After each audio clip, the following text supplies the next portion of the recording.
લો ભાઈ, very very good morning. જય શ્રી કૃષ્ણ.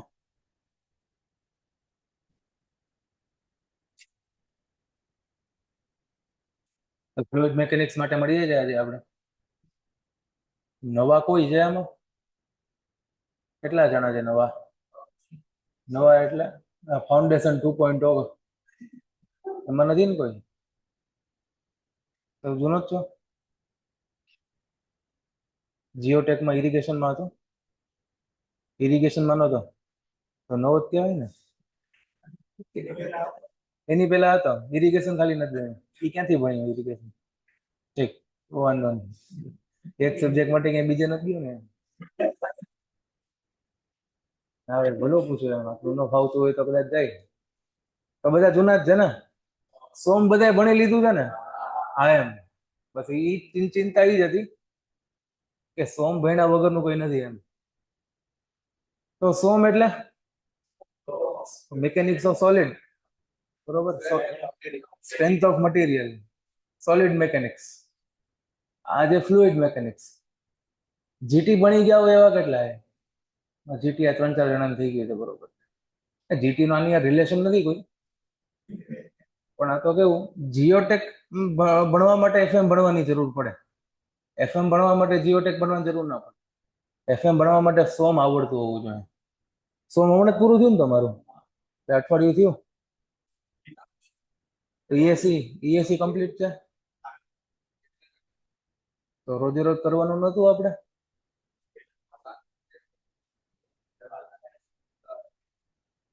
70% થઈ ગયા એવા કેટલા ઈએસસી? 70%, 60% જ થઈ. એટલે ક્લાસમાં જ કરાવે છે તો ઘરે કરો છો ને? સારું, તો આપણે આની અંદર ઈએસસી કરવાની જરૂર નથી. ફ્લુઇડ મિકેનિક્સમાં આ સબ્જેક્ટમાં ઈએસસી કરવાની જરૂર નથી. કરવી હોય તો કરી શકાય, એવું ના નથી પાડતો હું, પણ આમાં જરૂર નથી. આમાં તમારે કરવાની 2 બુક થાય. એક એસ ની અંદર લેવલ 1 ખાલી, અને યુવા. અતુલ તો એવરગ્રીન જ છે, બરોબર? એટલે આ 3 બુક આપણે કરવાની. સાથે સાથે આ 2 બુક કરજો, યુવા અને એસ, બરોબર? એટલે આ 2 બુક તમારે ભેગી કરવાની થાય. રોજે રોજના ડાઉટ રોજે રોજ પૂછશો તો મજા આવશે, બાકી પછી પાછળથી તમને અઘરું પડશે, બરોબર? તો ફ્લુઇડ મિકેનિક્સ સ્ટાર્ટ કરીએ એની પહેલા થોડીક આપણે ચર્ચા કરીએ કે ભાઈ, જેવી રીતના સોલિડ મિકેનિક્સની અંદર તમે શું ફાઇન્ડ કરતા હતા? Mainly deformation. કેટલું ડિફોર્મેશન થાય એ આપણે ફાઇન્ડ કરતા હતા. મિકેનિક્સ ઓફ સોલિડ ની અંદર આપણે જે લો દરેક જગ્યાએ એપ્લાય કરતા હતા એ હતો હુક્સ લો. હુક્સ લો મેજરલી બધી જગ્યાએ એપ્લાય થતો હતો. હુક્સ લો શું કહે છે? Stress is directly proportional to strain. ક્યાં સુધી? પ્રોપોર્શનલ લિમિટ સુધી. એનો મતલબ શું થાય કે ભાઈ, તમે કોઈ પણ સોલિડ ઉપર લોડ લગાડો છો તો એ થોડું ડિફોર્મ થશે, પણ જેવો લોડ હટાવશો તો એ પાછું એની ઓરિજિનલ પોઝિશન પર આવી જશે. ક્યાં સુધી? પ્રોપોર્શનલ લિમિટ સુધી. એનાથી આગળ લોડ લગાડેલો હશે તો શું થશે? તમે જેટલો લોડ લગાડશો એ ડિફોર્મ થશે, પણ એના ઓરિજિનલ પોઝિશન પર પાછું નહીં આવી શકે. લોડ હટાવવા પર પાછું આવશે, પણ ઓરિજિનલ પોઝિશન પર પાછું નહીં આવે. એક રોડ છે, એની લેન્થ 5 સેન્ટીમીટર છે, તો એને તમે બિયોન્ડ ઇલાસ્ટિક લિમિટ 10 સેન્ટીમીટર સુધી એક્સટેન્ડ કરો છો અને પછી લોડ હટાવી લો છો તો પાછું આવશે, પણ પાછું 5 પર નહીં આવે, 6 અથવા તો 7 પર રહેશે. આને શું કહેવાય? પ્લાસ્ટિક ડિફોર્મેશન, બરોબર? તો આટલી વસ્તુ આપણે આની અંદર સોમમાં જોઈતી કે લોડ લગાડો છો તો ડિફોર્મેશન થાય, લોડ હટાવો છો ડિફોર્મેશન પાછું આવી જાય અપ ટુ ઇલાસ્ટિક લિમિટ, અને આફ્ટર ઇલાસ્ટિક લિમિટ લોડ હટાવો છો તો એની ઓરિજિનલ પોઝિશન પર પાછું નથી આવતું. ફ્લુઇડનું બિહેવિયર કમ્પ્લીટલી ઓપોઝિટ છે. ફ્લુઇડની અંદર આપણે કોઈ પણ પ્રકારની ઇલાસ્ટિસિટી એક્સપેક્ટ નથી કરી શકતા. ફ્લુઇડની અંદર કોઈ પણ ફ્લુઇડ ઉપર જ્યારે સપોઝ આ ફ્લુઇડનું પાર્ટિકલ છે, આના ઉપર શિયર લગાડવામાં આવે તો આ પાર્ટિકલ કન્ટિન્યુઅસલી ડિફોર્મ થશે. કેવું થશે? કન્ટિન્યુઅસલી ડિફોર્મ થશે. જ્યારે કોઈ પણ ફ્લુઇડ ઉપર શિયર એપ્લાય કરવામાં આવે ત્યારે કન્ટિન્યુઅસલી ડિફોર્મ થશે. એ જ ફ્લુઇડની ઓળખાણ છે. ફ્લુઇડની ઓળખાણ એ જ છે કે કન્ટિન્યુઅસલી ડિફોર્મ થશે અંડર અ શિયર, રાઈટ? તેને ડેફિનેશનમાં જ આપણે જોઈએ છે કે they are capable of deforming continuously under the action of shear force. However, shear મારો ગમે એટલો નાનો કેમ ના હોય, એક નાનો અમથો shear force પણ આપી દઉં, એ નાના અમથા ફોર્સથી પણ એક કન્ટિન્યુઅસલી ડિફોર્મ થવાની ક્ષમતા રાખે છે અને કન્ટિન્યુઅસલી ડિફોર્મ થશે જ. However small the shear stress may be, ગમે એટલો નાનો shear stress હોય, it is capable, એટલે capable તો જવા દો, it deforms continuously. એની અંદર ડિફોર્મેશન આપણને કન્ટિન્યુઅસ જોવા મળે છે, રાઈટ? ફ્લુઇડ મિકેનિક્સની જે સ્ટડી છે એ સ્ટડી કરવા પાછળ ઘણા બધા લોકોનો હાથ છે, ઘણા બધા લોકોનું કોન્ટ્રીબ્યુશન છે આ ફ્લુઇડ મિકેનિક્સને એક સબ્જેક્ટ બનાવવા પાછળ. જેવી રીતના આપણે જીઓટેકનિકલ એન્જિનિયરિંગ જે સોઇલ મિકેનિક્સ ટર્મ છે એ આપણે કાર્લ કરઝાગી દ્વારા આપવામાં આવેલી હતી, પણ એની અંદર ઘણા બધા બીજા લોકોનો ફાળો હતો, જેમ કે સ્કેમ્પટન થઈ ગયો, બરોબર, પછી મેયરોફ થઈ ગયો, આવા 4-5 જણાના નામ આવે. આની અંદર બહુ બધા જણાના નામ આવશે, બરોબર? તો એ થોડા ઘણા નામ તમને બતાવીએ કે ભાઈ ફ્લુઇડ મિકેનિક્સને એક સફળ સબ્જેક્ટ બનાવવા પાછળ, આપણા સિલેબસની અંદર ઇન્ક્લુડ કરાવવા પાછળ કયા કયા લોકોનો ફાળો છે. લખાવીશ ને ખાલી બોલી જાઉં, ખાલી આટલા બધા લખીશ તો 15 નામ છે. એક છે લિયોનાર્ડો દા વિન્ચી. લિયોનાર્ડો દા Vinci father of fluid mechanics છે. લિયોનાર્ડો દા વિન્ચી. પ્રાન્ડલે આવશે. આ એક્ટરનું નામ છે ને, એ અત્યારે એક્ટરનું નામ એના પરથી જ પડ્યું છે,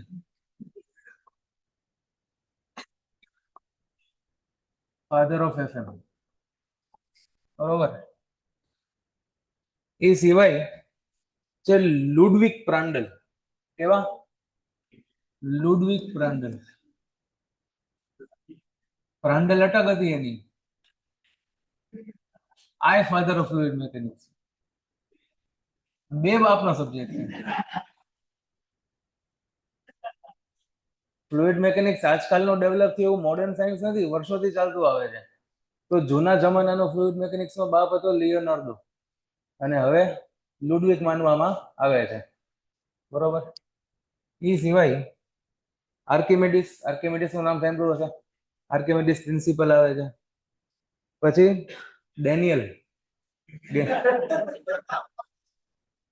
નામ સાંભળ્યું ડેનિયલનું? સાંભળેલું છે? એની સરનેમ સાંભળાવીશ એટલે ખબર પડશે કે યાદ આવ્યું. Daniel Bernoulli. બર્નોલીનું નામ સાંભળ્યું હશે, એનું નામ ડેનિયલ છે.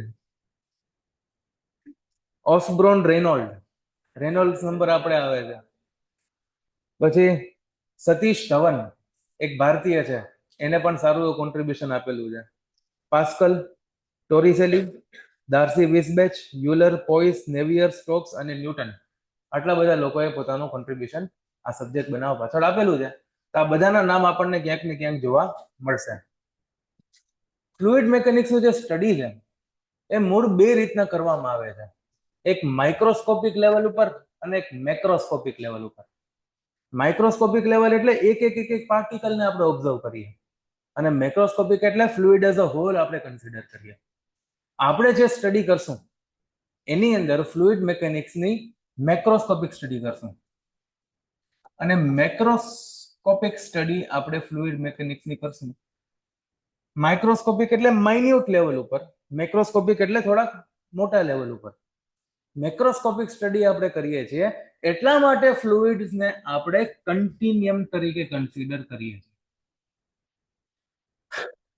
હવે આ એક સારી બાબત છે અને કામની બાબત છે.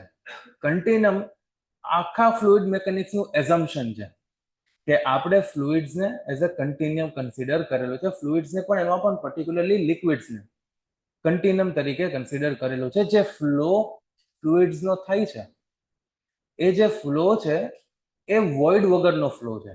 એનો મતલબ એવો થાય કે વચ્ચે કોઈ પણ જાતના વોઇડ્સ આવતા નથી, એવી રીતના ફ્લો થાય છે. બરાબર, કન્ટિન્યુમ નો મતલબ થાય વોઇડ્સ વગરનો ફ્લો થાય છે. ફ્લુઇડ એક કન્ટિન્યુઅસ મેટર તરીકે બિહેવ કરે છે, છૂટા છવાયા ગ્રેઇન તરીકે નહીં. ફ્લો થતો હોય તો પાણીનો એક મોલિક્યુલ આમ ફરે, એક મોલિક્યુલ આમ ફરે, એવી રીતના વાત નથી. એક કન્ટિન્યુઅસ મેનરમાં ફ્લો થાય છે, એ આ વસ્તુ બતાવે છે. બરોબર, આમ જોવા જઈએ તો બહુ નાનું એઝમ્પશન છે આ, પણ આ નાના એઝમ્પશન માંથી પણ ક્વેશ્ચન્સ પૂછવા હોય તો એ લોકો પૂછી શકે છે. બરાબર, આમ તો ઘણા બધા ટાઈપના જો ફ્લો આવતા હોય. બરાબર, જે માઇક્રોસ્કોપિક આપણે સ્ટડી કરીએ એ માઇક્રોસ્કોપિક સ્ટડીમાં આપણે બધા વોઇડ્સને કન્સિડર પણ કરશું, બધે નાનામાં નાની સ્પેસને પણ આપણે કન્સિડર કરશું. પણ આપણે માઇક્રોસ્કોપિક સ્ટડી કરતા નથી, આપણે મેક્રોસ્કોપિક સ્ટડી કરીએ છીએ. સોલિડ મેકેનિક્સ અને ફ્લુઇડ મેકેનિક્સ આ બે સબ્જેક્ટ એવા છે કે જે સિવિલ એન્જિનિયરને પણ આવે છે અને મિકેનિકલ એન્જિનિયર્સને પણ ભણાવવામાં આવે છે. બરાબર, જેવી રીતના સ્ટ્રેન્થ ઓફ મટીરિયલ્સ આપણને કામ લાગે વધારે, જેમ કે સોલિડ મેકેનિક્સ મિકેનિકલને પણ કામ લાગે, આપણને પણ કામ લાગે, પણ આપણા ક્ષેત્રમાં વધારે આવે સોલિડ મેકેનિક્સ, કેમ કે એમાં એસએફડી બીએમડી ની વાત આવે. બરોબર, તો પ્રિન્સિપલ સ્ટ્રેસીસ ની વાત આવે. તો મિકેનિકલ ને એમાંથી શું કામ લાગે તો કે મિકેનિકલ વાળાને એમાંથી ટોર્શન, સ્પ્રિંગ, એવી બધી વસ્તુ, થિન સિલિન્ડર્સ, આ બધી વસ્તુ કામ આવે. જ્યારે આપણને મેજરલી આપણા માટે એ પોર્શન બનેલો છે. એવી રીતના ફ્લુઇડ મેકેનિક્સ સબ્જેક્ટ જે છે એ આપણા માટે ઓછો અને મિકેનિકલ એન્જિનિયર્સ માટે વધારે કામનો છે. બરોબર, આની કેમ કે અલ્ટિમેટલી આપણે ફ્લુઇડ સાથે કેટલું ડીલ કરીએ, આપણે કઈ જગ્યાએ ફ્લુઇડ હારે ડીલ કરીએ? ડેમ બનાવવામાં, એટલે પાણી હારે ડીલ કરીએ. બરોબર, પાણી હારે ડીલ કરીએ ફ્લુઇડ્સ. બાકી ફ્લુઇડ તો બહુ મોટી વસ્તુ છે, એમાં જાત જાતના ઓઇલ આવે, જાત જાતના બીજા બધા નાના મોટા સબસ્ટન્સ આવે, ગેસ આવે. તો આ બધી વસ્તુ ક્યાં કામ લાગે તો કે સ્ટીમ એન્જિનમાં ઓલાને ગેસ કામ લાગે, પછી ઓટોમોબાઈલમાં પેટ્રોલ ને આ તેની બધી વસ્તુમાં એ ફ્લુઇડ્સ હારે ડીલ કરે. પછી આપણે ડેમ પરના ગેટ્સ બનાવવાના હોય, ગેટ્સમાં લુબ્રિકેશન અને ઓઇલિંગ ને આ તેની બધી જગ્યાએ લુબ્રિકેશનની વાત કોણ કરે? મિકેનિકલ એન્જિનિયર કરે. આપણે નથી કરતા. આપણે મોસ્ટ ઓફ ધ કેસમાં કોની હારે ડીલ કરીએ? પાણી હારે ડીલ કરીએ. આપણે ઓઇલ વાપરવાનું થાય, પણ કઈ જગ્યાએ વાપરવાનું થાય? એટલે કે ફોર્મ બોક્સ હોય, એ ફોર્મ બોક્સમાં આપણે વાપરીએ, ક્યુબ કાસ્ટ કરતા હોય ત્યારે એમાં આપણે વાપરીએ. પણ એમાં આપણે એ નથી જોતા ને કે આ ઓઇલની પ્રોપર્ટી શું છે. આપણે માર્કેટમાં જ લઈને ડાયરેક્ટ ઓઇલ લગાડી દઈએ. બરોબર, એમાં આપણે ફ્લુઇડ સ્ટડી નથી કરતા. એ બધી ફ્લુઇડ સ્ટડીનું કામ મેજરલી મેકેનિક, જેવી રીતના સોમ એમને પણ કામ આવે એવું નથી, પણ એને સોમનો બહુ ઓછો પોર્શન કામનો છે. એવી રીતના આપણા માટે ફ્લુઇડ મેકેનિક્સનો બહુ નાનો પોર્શન કામનો છે. સિલેબસ તો આખો છે, એટલે ભણવું તો આખું પડશે જ. બરોબર, પણ આ તો ખાલી વાત છે, એપ્લિકેશનની વાત છે. તો માઇક્રોસ્કોપિક સ્ટડી આપણા કામની નથી. માઇક્રોસ્કોપિક સ્ટડી જે અલ્ટિમેટલી ફ્લુઇડ હારે રિસર્ચનું કામ કરતા હોય એ લોકો માટે કામની છે. આપણે મેક્રોસ્કોપિક સ્ટડી સાથે ડીલ કરીએ છીએ. કન્ટિન્યુમ એસ્ટાબ્લિશ કરવા માટે એક નંબરનો ઉપયોગ થાય, જેને કહેવાય નુડસન નંબર.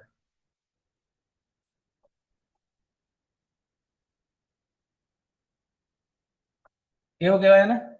નુડસન. લખાય કે નુડસન, લખાય કે નુડસન, પણ બોલાય નુડસન. નુડસન નંબર શું છે? K U equal to lambda by L. લેમડાનો મતલબ થાય મીન ફ્રી પાથ, લખજો સાથે સાથે. અને એલ નો મતલબ થાય કેરેક્ટરિસ્ટિક લેન્થ. લેમડાનો મતલબ થાય મીન ફ્રી પાથ.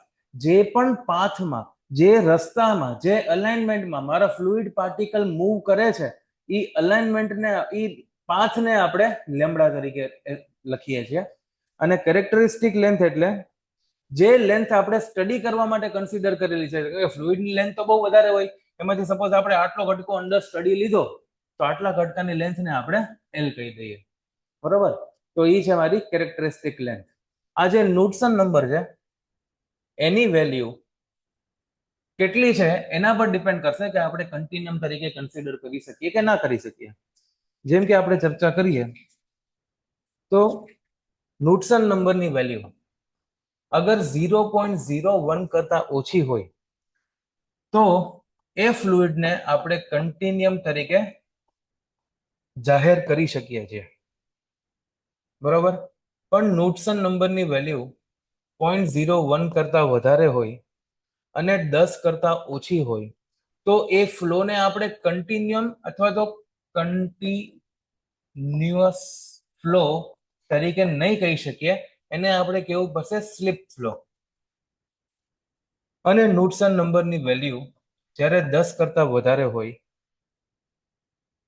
ત્યારે આપણે એને ફ્રી મોલિક્યુલર ફ્લો કહીએ છીએ, બરોબર. કહેવાનો મતલબ કે આપણે સ્લીપ ફ્લો કોને કહેવાય, ફ્રી મોલિક્યુલર ફ્લો કોને કહેવાય, એમાં પડવાની જરૂર નથી. આપણને ખાલી એટલી ખબર છે કે કન્ટિન્યુઅસ ફ્લો કેને કહેવાય. વોઇડ્સ વગરનો ફ્લો એટલે continuous flow. Knudsen number less than 0.01 એટલે ફ્લુઇડ કન્ટિન્યુમ તરીકે કહી શકાય, બરોબર. આપણા મટીરિયલમાં આપણે અહીંયા સુધી ભણવા માટે આગ્રહ કરીએ છીએ, પણ આનાથી થોડુંક એક લેવલ વધારે આપણે એટલા માટે જઈએ કેમ કે કદાચ પેપર આમ તેમ નીકળે તો આપણને એટલીસ્ટ અહીંયા સુધી તો ખબર હોવી જ જોઈએ કે ભાઈ કઈ રીતની વાત છે. નુટસન નંબરની ફોર્મ્યુલા યાદ ના રહી ચાલશે. નુટસન નંબર 0.01 થી 10 ની વચ્ચે ને 10 થી વધારે શું છે તો કયો ફ્લો છે એ યાદ ના રહી તો ચાલશે, પણ આ યાદ રાખવું પડે કે નુટસન નંબર જ્યારે 0.01 કરતા ઓછો હોય ત્યારે કન્ટિન્યુઅસ ફ્લો અથવા તો એને કન્ટિન્યુમ કહેવામાં આવે છે. ક્લિયર છે આટલી વસ્તુ, બરોબર. તો આ રીતની વાત છે. કન્ટિન્યુમનો મતલબ નીચે લખેલો છે કે continuous distribution of matter with no voids or empty spaces, distribution continuous છે. અહીંયા નીચે સોમ અને ફ્લુઇડ મિકેનિક્સની કમ્પેરિઝન બતાવવામાં આવેલી છે. કહેવાનું એવું થાય છે કે સોમમાં આપણે સોલિડ હારે ડીલ કરીએ છીએ, આજે જ ખબર પડી, અને ફ્લુઇડમાં લિક્વિડ અને ગેસ સાથે ડીલ કરીએ છીએ. લિક્વિડ પણ ફ્લુઇડમાં આવે, ગેસ પણ ફ્લુઇડમાં આવે. સોમમાં આપણે ઇલાસ્ટિક ડિફોર્મેશન્સની ચર્ચાઓ કરીએ છીએ, જ્યારે ફ્લુઇડમાં માત્ર ને માત્ર પરમેનન્ટ ડિફોર્મેશનની ચર્ચા કરીએ અથવા તો પ્લાસ્ટિક ડિફોર્મેશનની ચર્ચા થાય. સોમમાં આપણે ટોટલ ડિફોર્મેશન કેટલું થયું, સ્લોપ અને ડિફ્લેક્શન કેટલું થયું એ વસ્તુની આપણે ચર્ચા કરીએ છીએ કે ભાઈ ટોટલ આટલો લોડ આવશે તો આટલું ડિફોર્મેશન થશે અને આટલો લોડ આવશે તો આટલું ડિફ્લેક્શન થશે. પણ ફ્લુઇડ મિકેનિક્સમાં આપણે ડિફોર્મેશન મેજર નથી કરતા. ડિફોર્મેશન તો કન્ટિન્યુઅસલી થવાનું જ છે. ફ્લુઇડ એટલે એવી વસ્તુ કે જે ફ્લો થઈ શકે એને ફ્લુઇડ કહેવાય, અને ફ્લોનો મતલબ એક પ્રકારનું કન્ટિન્યુઅસ ડિફોર્મેશન જ છે. તો ડિફોર્મેશન કેટલું થાય એ મેજર કરવામાં મને રસ નહીં હોય, પણ કેટલા સમયમાં કેટલું ડિફોર્મેશન થાય એ મેજર કરવામાં મને રસ હશે. કેટલા સમયમાં કેટલું ડિફોર્મેશન એટલે વેલોસિટી. ફ્લો વોટરનો થાય છે તો ફ્લો કેટલો થાય છે એમાં મને રસ નથી, પણ એ ફ્લોની વેલોસિટી કેટલી છે, એ ફ્લોનો ડિસ્ચાર્જ કેટલો છે એની સાથે મારે ડીલ કરવું છે. એટલે કે અહીંયા ડિફોર્મેશનની વાત આવશે, ટોટલ ડિફોર્મેશનની, અને અહીંયા રેટ ઓફ ડિફોર્મેશનની વાત આવશે. Rate of deformation. રેટનો મતલબ શું થાય, ગ્રેડિયન્ટનો મતલબ શું થાય. ગ્રેડિયન્ટ એટલે ખબર છે, કોઈ પણ જગ્યા કોઈ પણ શબ્દમાં ગ્રેડિયન્ટ વસ્તુ આવે ને એનો મતલબ કે એક્સ એક્સિસની સાપેક્ષમાં ચેન્જ કેટલું થાય છે એ વસ્તુ બતાવે છે. અને એવી જ રીતના જે જગ્યાએ રેટ આવે એ શું બતાવે છે કે જે પણ ક્વોન્ટિટી આગળ રેટ લગેલું છે તો એ રેટ જે છે એ સમયની સાપેક્ષમાં ચેન્જ બતાવે છે. જેમ કે રેટ ઓફ ડિફોર્મેશન તો ટાઈમની સાપેક્ષમાં કેટલું ડિફોર્મેશન થયું એ વસ્તુ રેટ બતાવે છે. કોઈ પણ જગ્યાએ રેટ ઓફ ઇન્ટરેસ્ટ આપણે હવે પ્રોફિટ લોસ ગણીએ એમાં તો કે ભાઈ 6 મહિનામાં 6% આવ્યા છે, 12 મહિનામાં 6% આવ્યા છે, એટલે એ ટાઈમની સાપેક્ષમાં રેટ ઓફ ડિફોર્મેશન એટલે કે કેટલા સમયમાં કેટલું ડિફોર્મેશન થાય એની અંદર મને ઇન્ટરેસ્ટ રહેવાનો છે. સોમની અંદર આપણે શિયર સ્ટ્રેસ સાથે ડીલ કરતા હતા, જ્યારે આની અંદર આપણે શિયર સ્ટ્રેસ સાથે તો ડીલ કરશું જ, પણ શિયર સ્ટ્રેસને આપણે કોરિલેટ કરશું એક નવી ટર્મ સાથે જેને આપણે કહીએ છીએ વિસ્કોસિટી. વિસ્કોસિટી બહુ ઇમ્પોર્ટન્ટ અને બહુ ઇન્ટરેસ્ટિંગ ટોપિક છે. આજના સેશનમાં આપણે આવી જશે તો ચર્ચા કરી લેશું. સોમમાં મેજર આપણે સ્ટ્રેસ સાથે ડીલ કરીએ છીએ, જ્યારે ફ્લુઇડમાં મેજર આપણે પ્રેશર સાથે ડીલ કરીએ છીએ. રાઈટ. ફ્લુઇડ મિકેનિક્સની આમ તો 5 બ્રાન્ચ છે, પણ અત્યારના અહીંની અંદર 3 બ્રાન્ચ લખેલી છે. સૌથી પહેલા ફ્લુઇડ સ્ટેટિક્સ, પછી કાઇનામેટિક્સ અને પછી ડાયનામિક્સ. આના સિવાયની જે બીજી 2 બ્રાન્ચ છે એ છે તમારી ઓપન ચેનલ ફ્લો, એટલે ડાયનામિકની જે કોલી બ્રાન્ચ કહેવાય, સબ બ્રાન્ચ કહેવાય, અને હાઇડ્રોલિક મશીન્સ. હાઇડ્રોલિક મશીન્સમાં શું આવશે? તમારી pump, turbine, hydro power plant, આ બધી વસ્તુ હાઇડ્રોલિક મશીન્સમાં આવશે. જનરલી આપણે સિવિલ એન્જિનિયર તરીકે આ ટોપિક આપણો વીક રહી જાય છે, બરોબર. જેને ફ્લુઇડ મિકેનિક્સ વ્યવસ્થિત રીતના ભણેલું હોય એને પણ આ ટોપિકમાં તકલીફ પડતી હોય છે, કેમ કે આપણે એટલું દિલથી ના ભણીએ કે જેટલું દિલથી આપણે ઓપન ચેનલ ફ્લો ભણતા હોય. ઓપન ચેનલ ફ્લોમાં કેનાલની વાત આવે એટલે આપણને એમાં રસ જાગે. પછી ઇરિગેશન આવા હારા ફેકલ્ટીએ ભણાવેલું હોય તો પછી તમને વધારે રસ જાગે ઓપન ચેનલ ફ્લોમાં, બરોબર. ગેટની અંદર તમે તૈયારી કરો ને તો ગેટની અંદર ઓપન ચેનલ ફ્લો આની અંદર ગણતા જ નથી ફ્લુઇડ મિકેનિક્સમાં.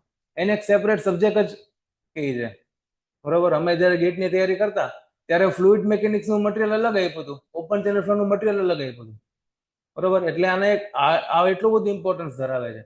ઓપન ચેનલ ફ્લો બહુ મોટું વેઇટેજ છે ફ્લુઇડ મિકેનિક્સમાં. મશીન્સમાં આપણને ઇન્ટરેસ્ટ ના ડેવલપ થાય, પણ બહુ સિમ્પલ વસ્તુ છે, આપણે ભણશું, ઈઝી વસ્તુ છે, સમજશું, બરોબર. આ 2 ટોપિક સૌથી છેલ્લે થાય, હાઇડ્રોલિક મશીન વાળો ટોપિક. સ્ટેટિક્સ ની વાત કરીએ. સ્ટેટિક નો મતલબ એટ રેસ્ટ પોઝિશન, સ્ટેશનરી, કોઈ પણ જાતની મૂવમેન્ટ થતી નથી. જેમ કે પાણીના ટાંકામાં ભરાયેલું છે ત્યારે સ્ટેટિક કન્ડિશનમાં છે, પાણી ડેમમાં ભરાયેલું છે ત્યારે સ્ટેટિક કન્ડિશનમાં છે, પાણી બોટલમાં ભરાયેલું છે ત્યારે સ્ટેટિક કન્ડિશનમાં છે. તો જ્યારે ફ્લુઇડ એટ રેસ્ટ હશે ત્યારે એનું શું બિહેવિયર રહેવાનું છે એ આપણે ફ્લુઇડ સ્ટેટિકમાં જોઈએ. એટ રેસ્ટ પોઝિશન, કોઈ પણ જાતની મૂવમેન્ટ થતી નથી. કોઈ પણ જાતની મૂવમેન્ટ થતી નથી તો કયા પ્રકારનો સ્ટ્રેસ એક્ઝર્ટ થશે એના પર? તો કે ખાલી નોર્મલ સ્ટ્રેસ એક્ઝર્ટ થશે. અગર શિયર સ્ટ્રેસ આવી ગયો તો 2 પ્રકારના સ્ટ્રેસ હોય જીવનમાં, એક હોય નોર્મલ સ્ટ્રેસ અને બીજો શિયર સ્ટ્રેસ. હમણાં આપણે ઉપર ફ્લુઇડ મિકેનિક્સની ડેફિનેશનમાં જોયું કે નાનો પણ શિયર સ્ટ્રેસ લાગશે તો એ કન્ટિન્યુઅસલી ડિફોર્મ થશે, એટલે એની મોશન ચાલુ થઈ જશે. અત્યારે મોશન નથી એનો મતલબ શિયર સ્ટ્રેસ 0 છે, રાઈટ. તો ખાલી નોર્મલ સ્ટ્રેસનું કન્સિડરેશન આપણે કરશું, શિયર સ્ટ્રેસનું કન્સિડર નહીં કરીએ, શિયર સ્ટ્રેસ નહીં લાગે. હમણાં તમે સોમ ભણીને આવ્યા છો એટલે મોર સર્કલની વાત થઈ હોય એમાં એની અંદર એક આવો કેસ આવ્યો હશે કે એક આ બોડી છે કે જેના પર બધી બાજુથી એક સરખું પ્રેશર, એક સરખો ફોર્સ લાગે છે, તેનો મોર સર્કલ એક પોઈન્ટ મોર સર્કલ આવે. તો સ્ટેટિક્સમાં મોહર સર્કલ છે એ એક પોઈન્ટ સર્કલ તરીકે કન્સિડર કરશે. હવે એમ આર્ગ્યુમેન્ટ ના કરતા કે એક્સ એક્સિસમાં નેગેટિવ એક્સિસમાં કેમ કર્યું, પોઝિટિવમાં કેમ ન કર્યું. નેગેટિવ પોઝિટિવ કઈ છે જ નહીં. નેગેટિવ પોઝિટિવ, ટેન્શન કમ્પ્રેશન, તમે ટેન્શનને નેગેટિવ માની શકો, કમ્પ્રેશનને પણ નેગેટિવ માની શકો. એ તમારા કન્વેન્શન ઉપર જાય અને કે શું કે સાઇન કન્વેન્શન ને તમારી કન્વીનિયન્સ ઉપર જાય કે તમે કેને નેગેટિવ ને કોને પોઝિટિવ માનો છો, બરોબર. બીજું point more circle on sigma axis. Sigma axis એટલે નોર્મલ સ્ટ્રેસ વાળી એક્સિસ, કેમ કે શિયર છે નહીં એટલે. આની અંદર આપણે ચર્ચા કરશું length, width, height, diameter, volume, area, density, unit weight, આ બધી વસ્તુઓની ચર્ચા થાય. જ્યારે ફ્લુઇડ કાઇનામેટિક્સ થોડું કટપટું બની જાય છે. એ થોડું કટપટું એટલે બની જાય છે કે ભાઈ કોઈ પણ જાતનું મોશન થવા પાછળ કોઈને કોઈ ફોર્સ રિસ્પોન્સિબલ હોય. ફોર્સ વગર મોશન થાય? ફોર્સ વગર મોશન ના થાય, ફોર્સ વગર મોશન જ ના થાય. પણ આપણે અહીંયા મોશનની સ્ટડી કરીએ છીએ ફોર્સને કન્સિડર કર્યા વગર. ફોર્સને કન્સિડર જ નહીં કરીએ. માસ ઇન્ટુ એક્સિલરેશન એવું ક્યાંય આવશે જ નહીં. એક્સિલરેશન આવશે એ અલગ આવશે, માસ પણ આવશે એ અલગ આવશે, પણ એ ક્યારેય ભેગું નહીં થાય, કેમ કે ભાઈ ભેગું થઈને શું બનાવી દે? ફોર્સ બનાવી દે. એટલે કાઇનામેટિક્સ ની અંદર આપણે ફોર્સની કન્સિડરેશન નથી કરતા. મોશન થાય છે પણ એ મોશન થવા પાછળ રિસ્પોન્સિબલ ફોર્સ કયો છે એ આપણે કન્સિડર નથી કરતા. ફોર્સની કઈ જ વાત નથી કરતા, ખાલી મોશનની વાત કરીએ છીએ. ખાલી મોશનની વાત કરીએ છીએ. મોશન થાય ત્યારે નોર્મલ સ્ટ્રેસ પણ આવે, મોશન થાય ત્યારે શિયર સ્ટ્રેસ પણ આવે. બરોબર. આની અંદર આપણે વેલોસિટીની વાત કરશું, ડિસ્ચાર્જની વાત કરશું, એક્સેલરેશનની પણ વાત કરશું, ઓમેગાની વાત કરશું. ઓમેગા એટલે એંગ્યુલર વેલોસિટી. કાઇનામેટિક વિસ્કોસિટીની પણ આપણે વાત કરશું, પણ ફોર્સની વાત ક્યાંય નહીં કરીએ. બરોબર. આની પહેલાની બેચમાં એક છોકરાએ આમાં એવો ડાઉટ પૂછ્યો હતો કે ભાઈ આમાં એક્સેલરેશન આવે છે અને એક્સેલરેશન તો ફોર્સના કારણે જ આવે, તો આપણે આની અંદર તો ફોર્સ લાગતો નથી, તો આપણે એક્સેલરેશન ક્યાંથી આવે છે? ફોર્સ લાગતો નથી એવું નથી, ફોર્સ લાગતો હશે પણ એ ફોર્સને આપણે કન્સિડર નથી કરતા આપણી ગણતરીઓમાં. બરોબર. આપણી સ્ટડીઝમાં એ ફોર્સને આપણે ઇગ્નોર કરીને ચાલીએ છીએ. અને નેક્સ્ટ આવે ફ્લુઇડ ડાયનામિક્સ. આગળ ઉતરે એવી વાત છે કે ભાઈ ફોર્સ પણ થાય છે અને ફોર્સ થવા પાછળ રિસ્પોન્સિબલ મોશન પણ થાય છે અને મોશન થવા પાછળ રિસ્પોન્સિબલ ફોર્સ પણ આપણે કન્સિડર કરીને ચાલીએ છીએ. 5 થી 10 પ્રકારના ફોર્સ મોશન કરાવવા પાછળ રિસ્પોન્સિબલ છે. Right. Tension force, compression force, પછી ઇલાસ્ટિક ફોર્સ ને કેટલા બધા પ્રકારના જાતના ફોર્સ આવે. તો આ જ્યારે ભણશું ત્યારે ખબર પડશે કે કેટલા બધા ફોર્સિસ એક ફ્લુઇડના મોશન પાછળ રિસ્પોન્સિબલ છે. અને એમાંથી અલગ અલગ સાયન્ટિસ્ટની આપણે વાત કરીએ, 5 થી 6 અલગ અલગ સાયન્ટિસ્ટની અંદર વાત થશે કે આ વ્યક્તિએ આ બધા ફોર્સ કન્સિડર કરીને આપણને થિયરી આપી હતી, આ વ્યક્તિએ આ ફોર્સને નેગ્લેક્ટ કરીને આપણને થિયરી આપી હતી, આ વ્યક્તિએ દરેક ફોર્સને નેગ્લેક્ટ કરીને ખાલી 2 ફોર્સને કન્સિડર કરીને થિયરી આપી હતી. એ 5-6 જાતની અલગ અલગ થિયરી આવશે. રાઈટ. તો ડાયનામિક્સ, બર્નોલીઝ થિયરમ બધાને ખબર હશે, તો બર્નોલીઝ થિયરમ પણ એક ડાયનામિક્સનો જ ભાગ છે. Fluid in motion with consideration of force. આની અંદર નોર્મલ સ્ટ્રેસ અને શિયર સ્ટ્રેસ લાગે છે પણ ચર્ચાઓ થશે આની અંદર ફોર્સની, પાવરની, એનર્જી, વર્ક ડન, મોમેન્ટ અને કન્સિડર કરશું આપણે ડાયનામિક વિસ્કોસિટી. બરોબર. વિસ્કોસિટી અલગ ટોપિક છે. ડાયનામિક અને કાઇનામેટિક 2 પ્રકારની વિસ્કોસિટી આવે ને આપણે સ્ટડી કરશું ત્યારે તમને ખબર પડશે. કાઇનામેટિક્સની સ્ટડી કરવા માટે સ્ટેટિક્સ આવડવું જરૂરી છે અને ડાયનામિક્સની સ્ટડી કરવા માટે સ્ટેટિક અને કાઇનામેટિક્સ બંને આવડવું જરૂરી છે. બરોબર. તો ડાયનામિક આવડે, બાકી ડાયનામિક આવડે નહીં. પછી આપણે ઓપન ચેનલ ફ્લો જોશું અને પછી હાઇડ્રોલિક મશીન્સ જોશું. તો આવી રીતના આપણે ફ્લુઇડ મિકેનિક્સની અંદર આગળ વધવાના છીએ. બરોબર છે.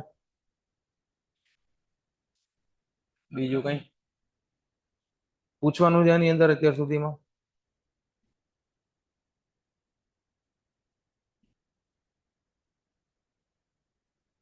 અહીંયા ઉપર લખી નાખજો ફાધરમાં. આ જૂનો બાપ છે, આ નવો બાપ છે.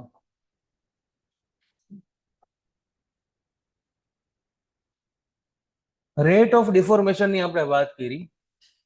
રેટ ઓફ ડિફોર્મેશનની આપણે વાત કરી કે કેટલા સમયમાં કેટલું ડિફોર્મેશન થાય.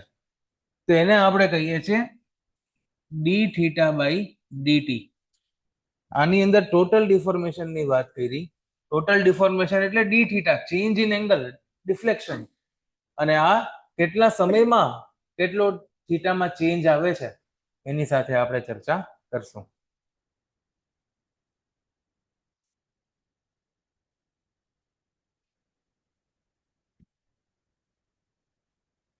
આગળની ચર્ચા કરીએ તો આ બધી બેસિક વાતો આવે કે જે આપણે નાના હતા ત્યારે ભણ્યા હતા.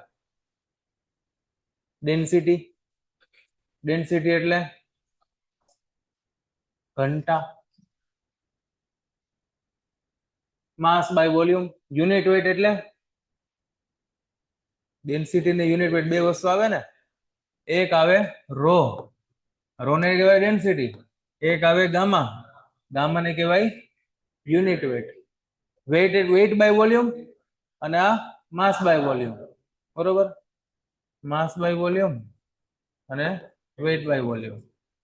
હવે આ બધી વસ્તુ આની અંદર ચર્ચાઓ કરી છે, પણ આ ચર્ચા કરવાની જાજી ઈચ્છા થતી નથી, કેમ કે ડેન્સિટી તો ભાઈ એવું તો કોઈ નહીં હોય કે જે ક્લાસમાં ડેન્સિટી નહીં ખબર હોય. આ ડેન્સિટી માટે આટલું બધું વિગતવાર એટલે લખ્યું છે કેમ કે આ મટીરિયલ જ્યારે સૌથી પહેલી વાર બન્યું ત્યારે જે બેચ ચાલુ હતી એમાં સૌથી પહેલો સબ્જેક્ટ ફ્લુઇડ મિકેનિક્સ હતો. તો એ પહેલો સબ્જેક્ટ ચાલતો હોય ત્યારે આ બધું ભણાવવું પડે, પણ તમે હવે જૂના થઈ ગયા એટલે તમને આ બધું કરવાની જરૂર નથી. તો એ ફટાફટ ઉપરથી વાંચી જવાય, કેમ કે પછી એમને લાગે સ્કીપ કરી નાખ્યું કંઈ. તો ડેન્સિટી એટલે માસ બાય વોલ્યુમ. એસઆઈ યુનિટ છે કેજી પર મીટર ક્યુબ. એને એમએલટી માં લખવા માટે M1 અને L-3 ટાઈમની તો કઈ વાત નથી આવતી. ગ્રામ પર સેન્ટીમીટર ક્યુબ એનો સીજીએસ યુનિટ છે. 1 કેજી પર મીટર ક્યુબ એટલે 1000 ગ્રામ અને નીચે 10⁶ સેન્ટીમીટર એટલે 1 કેજી પર મીટર ક્યુબ ને ગ્રામ પર સીસી માં લખવું હોય તો 10⁻³ ગ્રામ પર સીસી થાય. એટલે કે 1 કેજી પર મીટર ક્યુબ એટલે 10⁻³ ગ્રામ પર સેન્ટીમીટર ક્યુબ. આમ જ થાય ને. 1 ગ્રામ પર સેન્ટીમીટર ક્યુબ એટલે 1000 કેજી પર મીટર ક્યુબ. એટલે પાણીની ડેન્સિટી આપણે ગ્રામ પર સીસી માં લખવી હોય તો 1 ગ્રામ પર સીસી કહેવાય, અને કેજી પર મીટર ક્યુબ માં લખવી હોય તો 1000 કેજી પર મીટર ક્યુબ થાય. ન્યૂટન પર મીટર ક્યુબ માં લખવી હોય તો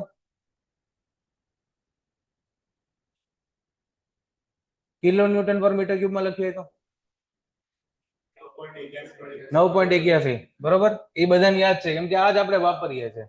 gamma W equal to 9.81 kilo newton per metre cube. હવે આને તમારે simple newton per metre cube માં લખવી છે તો મલ્ટીપ્લાય બાય 1000 કરવાનું થાય. 9810 ન્યૂટન પર મીટર ક્યુબ એટલે approximately 10,000 newton per metre cube. બરોબર. આમાંથી તમને કઈ રિલેશન મગજમાં બેસે છે? કેજી પર મીટર ક્યુબ અને ન્યૂટન પર મીટર ક્યુબ નો રિલેશન એસ્ટાબ્લિશ કરવો હોય તો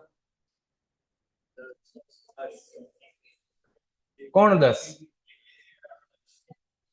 1 KG per metre cube equal to 10 newton per metre cube અથવા તો 9.81 ન્યૂટન પર મીટર ક્યુબ. ઊંધું નથી ને? બરોબર છે. તો એવી રીતના અહીંયા લખેલું છે વોટરની ડેન્સિટી 1 ગ્રામ પર સીસી. Hg એટલે મર્ક્યુરી પારો, એની density 13,600 KG per metre cube અથવા તો 13.6 ગ્રામ પર સીસી. સિમેન્ટની ડેન્સિટી 1440, સ્ટીલની 7,850, એરની 1.2 કેજી પર મીટર ક્યુબ. આ બધી ડેન્સિટી આમાં જે લિસ્ટ કરેલી છે, એક સિવિલ એન્જિનિયર તરીકે આ બધી ડેન્સિટી આપણને મોઢે હોવી જોઈએ. બ્રિકની 1800 KG per metre cube, RCC ની 2500 KG per metre cube, PCC ની 2400 કેજી અને ઓઇલની 700 થી 800 કેજી પર મીટર ક્યુબ. બરોબર. મને દર વખતે સિમેન્ટની ને સ્ટીલની ભૂલાઈ જ જાય છે, બાકી બધી યાદ રહી જાય છે. તો સિમેન્ટ ને સ્ટીલની તમે યાદ રાખજો, બાકી બધી મને યાદ છે. બરોબર.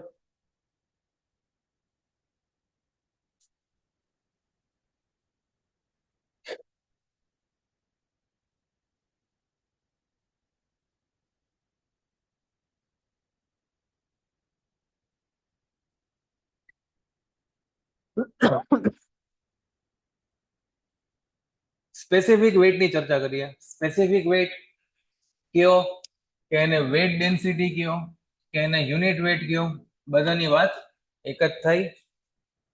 Specific weight equal to rho into G. આ ખબર છે ને? બસ વેઇટ બાય વોલ્યુમ થાય. વેઇટ બાય વોલ્યુમ થાય. બરોબર. વેઇટ બાય વોલ્યુમ થાય. અહીંયા લખેલું છે અલગ અલગ યુનિટ્સ. 1 ક્વિન્ટલ એટલે 100 કિલો, 1 ટન એટલે 1000 કિલો, 10 કિલો ન્યૂટન એટલે 10,000 ન્યૂટન અને 1000 કેજી.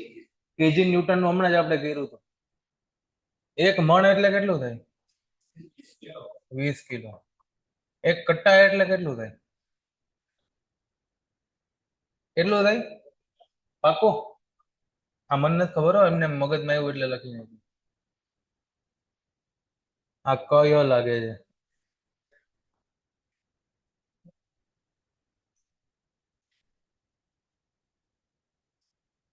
તો બસ આ તો કેવો ટાઈમ પાસ વાળો ટોપિક છે.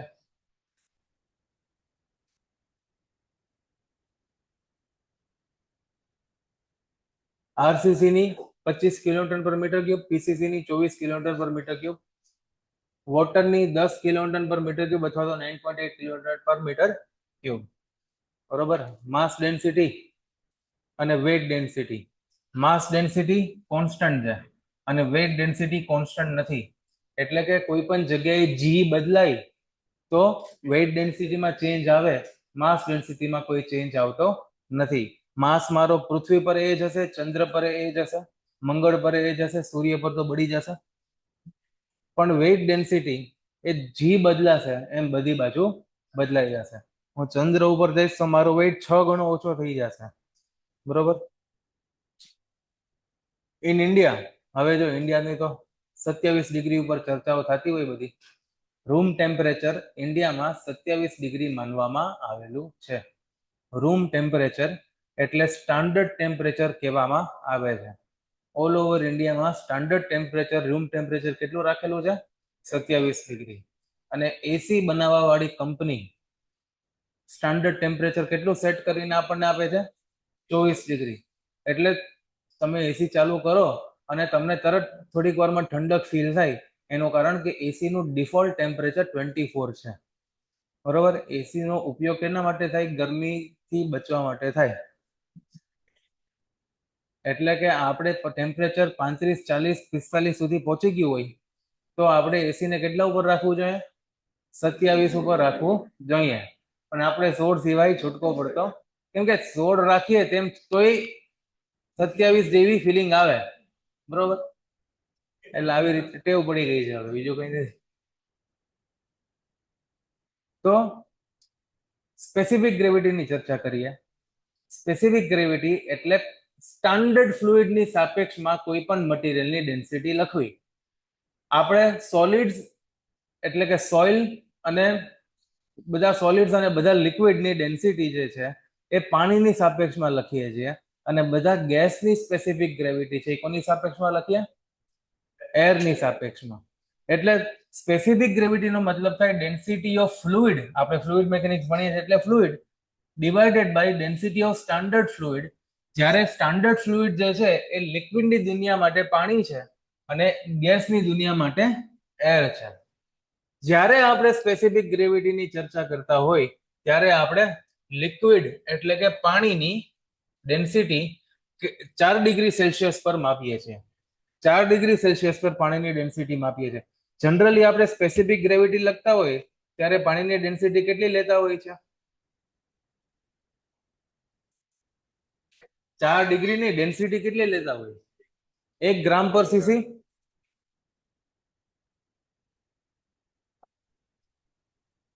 ડેન્સિટી ઓફ વોટર 1 ગ્રામ પર CC 1000 KG per metre cube અને 9.81 kilo newton per metre cube. આ જે આપણે લખીએ છીએ ને એ બહુ ખોટું કરીએ છીએ. ડેન્સિટીની જ વાત કરીએ છીએ. તો આ ડેન્સિટી કેટલા ડિગ્રી ઉપર છે? 4 ડિગ્રી ઉપર છે, એટ 4 ડિગ્રી સેલ્સિયસ. હવે આ 4 ડિગ્રી સેલ્સિયસ પર જ શું કામ લીધું? વિચાર આવે કોઈ?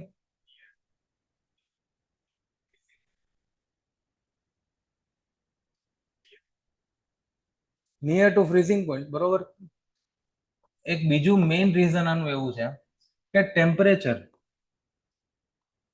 4 ડિગ્રી કરતા ઓછું થઈ શકે? ટેમ્પરેચર 4 ડિગ્રી કરતા વધારે થઈ શકે? બે વસ્તુ પોસિબલ છે. પણ આ બે કેસમાં વોટરની જે ડેન્સિટી છે ડબલ્યુ, વોટરની જે ડેન્સિટી છે એ 1 ગ્રામ પર સીસી અથવા તો 1000 કેજી પર મીટર ક્યુબ કરતા નાની થઈ જાય છે. એટલે વોટરની ડેન્સિટી આપણને મેક્સિમમ 4 ડિગ્રી સેલ્સિયસ ઉપર મળે છે. ટેમ્પરેચર 4 ડિગ્રી કરતા ડ્રોપ થઈ જાય તો પણ મારી ડેન્સિટી ઘટી જશે, અને 4 ડિગ્રી કરતા વધી જાય તો પણ ડેન્સિટી ઘટી જશે. 4 ડિગ્રી પર મને મેક્સિમમ ડેન્સિટી પાણીની મળે છે, એ છે 1000 ડિગ્રી અને 1000 કેજી પર મીટર ક્યુબ. આ જે પાણી છે બોટલમાં, એની ડેન્સિટી એટલી નથી, 1 ગ્રામ પર સીસી નથી, ઓછી છે.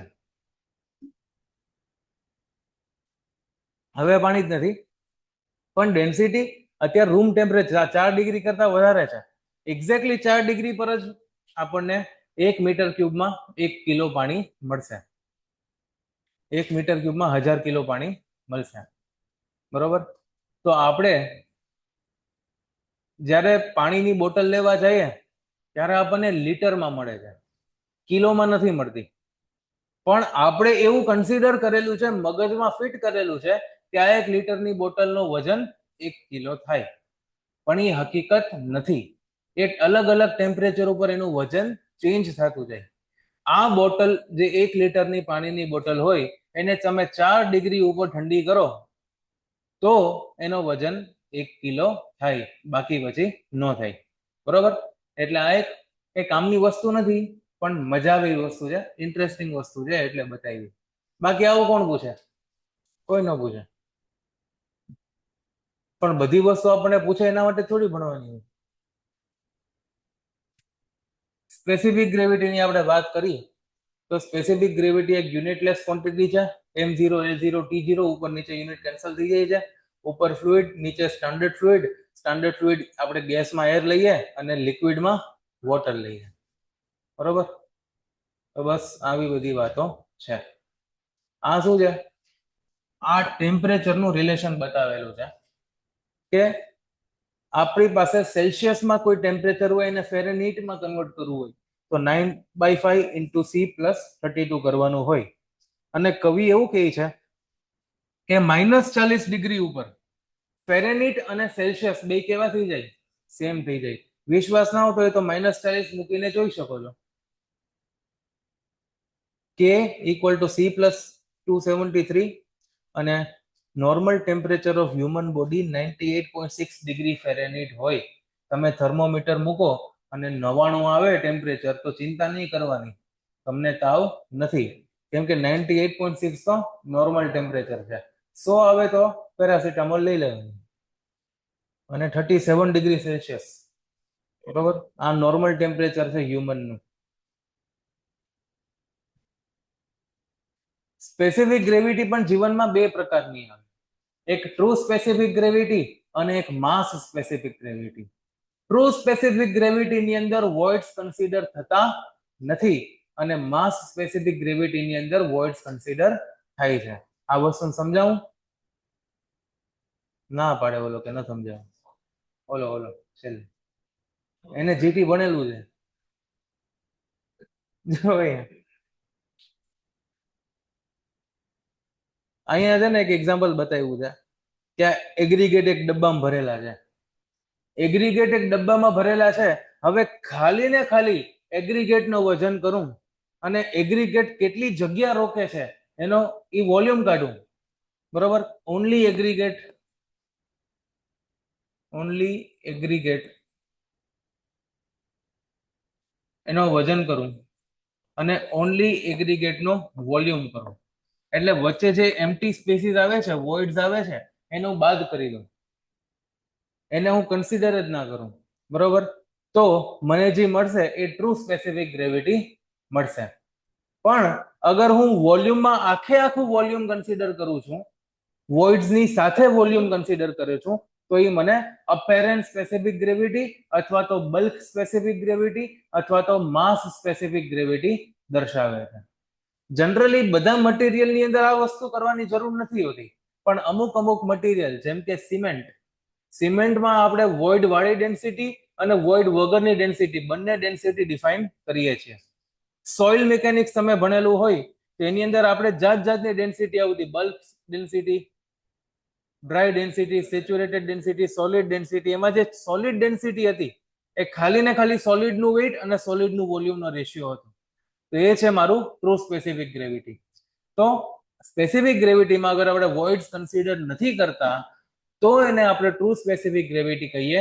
અને સ્પેસિફિક ગ્રેવિટીમાં અગર આપણે વોઇડ્સને પણ કન્સિડર કરી દઈએ છીએ તો એને આપણે માસ અથવા તો બલ્ક સ્પેસિફિક ગ્રેવિટી નામ આપવામાં આવે છે. ફ્લુઇડ મેકેનિક્સ ની અંદર આનું કંઈ જાજુ સિગ્નિફિકન્સ છે નહીં, પણ જનરલ ટર્મમાં આપણે ચર્ચા કરવાની થાય આની અંદર. Mass specific gravity, bulk specific gravity અથવા તો અપેરેન્ટ સ્પેસિફિક ગ્રેવિટી, આ ત્રણ ટર્મ છે અને એને જી એમ થી દર્શાવવામાં આવે છે. એમ જી ની બાજુમાં નાના અક્ષરે લખેલો છે, બરોબર. ગામા જવા દો, ગામા બામા જે લખ્યું હોય ફોર્મ્યુલા બોર્મ્યુલા જવા દો. અને true specific gravity, actual specific ગ્રેવિટીને આપણે ખાલી જી થી દર્શાવીએ છીએ.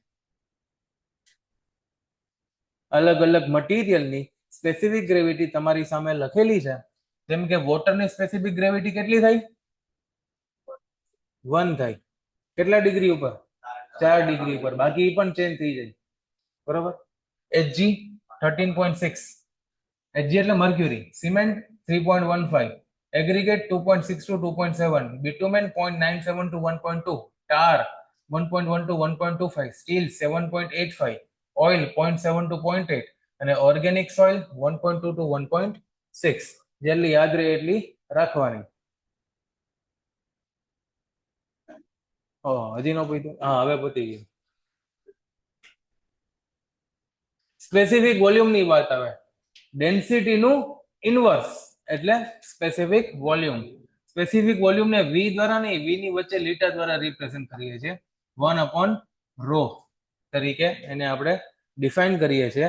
જેવી રીતના density KG per metre cube હોય એવી રીતના સ્પેસિફિક વોલ્યુમ મીટર ક્યુબ પર કેજી હોય.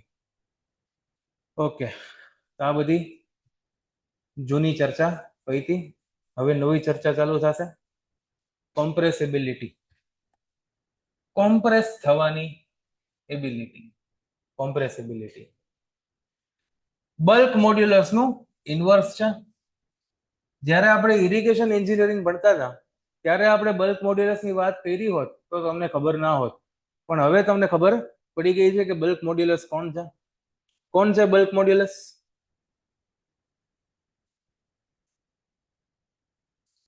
કે આ છે bulk modulus. Pressure upon delta v by v એટલે પ્રેશર અપોન વોલ્યુમેટ્રિક સ્ટ્રેન, એને આપણે કહીએ છીએ બલ્ક મોડ્યુલસ.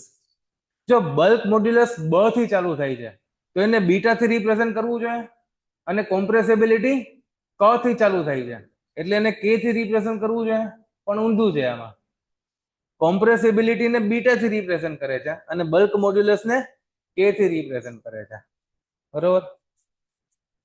એવું કેમ?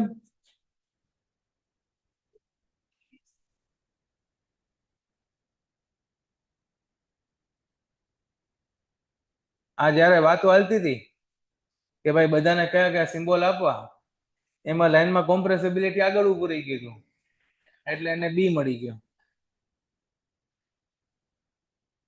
તો બલ્ક મોડ્યુલસ નું ઇનવર્સ છે. તો beta is 1 upon bulk modulus. 1 upon bulk modulus આ શું છે?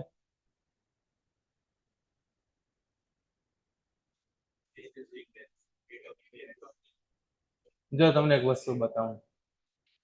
ડેન્સિટી એટલે શું થાય? માસ બાય વોલ્યુમ. માસ એટલે શું થાય? Density into volume.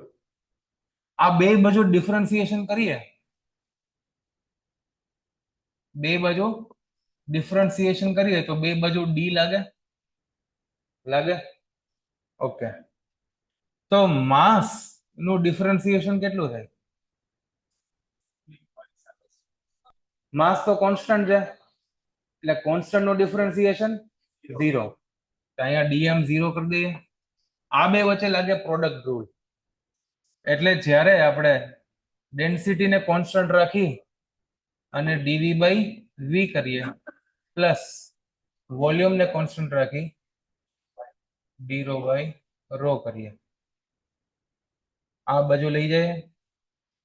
V D rho by rho equal to minus of rho D V by કેટલા વી. હવે આને આમ લઈ જાય અને આમ લઈ જાય તો dv by v equal to d rho by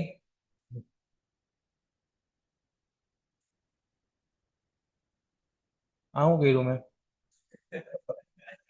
આને આમ લખ્યું ને આને આમ લખ્યું ને, તો અહીંયા 1/v અને અહીંયા 1/ρ. બરોબર. આવી રીતના આપણે ચર્ચા કરી. તો આવી રીતના આપણે ચર્ચા કરી તો અહીંયા આપણે જે ડીવી બાય વી હતું, ડીવી બાય વી જ કહેવાય ને, એને આપણે શું લખી શકીએ?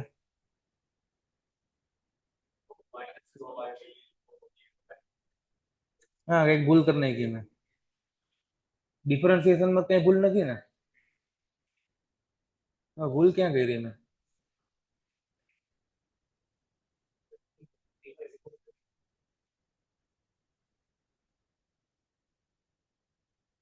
અચ્છા, નીચે કઈ લખવાની જરૂર નથી, ત્યાં ભૂલ કરી નાખી. અહીંયા લખ્યું જ છે ને ડિફરન્સ. હું અહીંયા ખાલી ખોટું કરતો છું.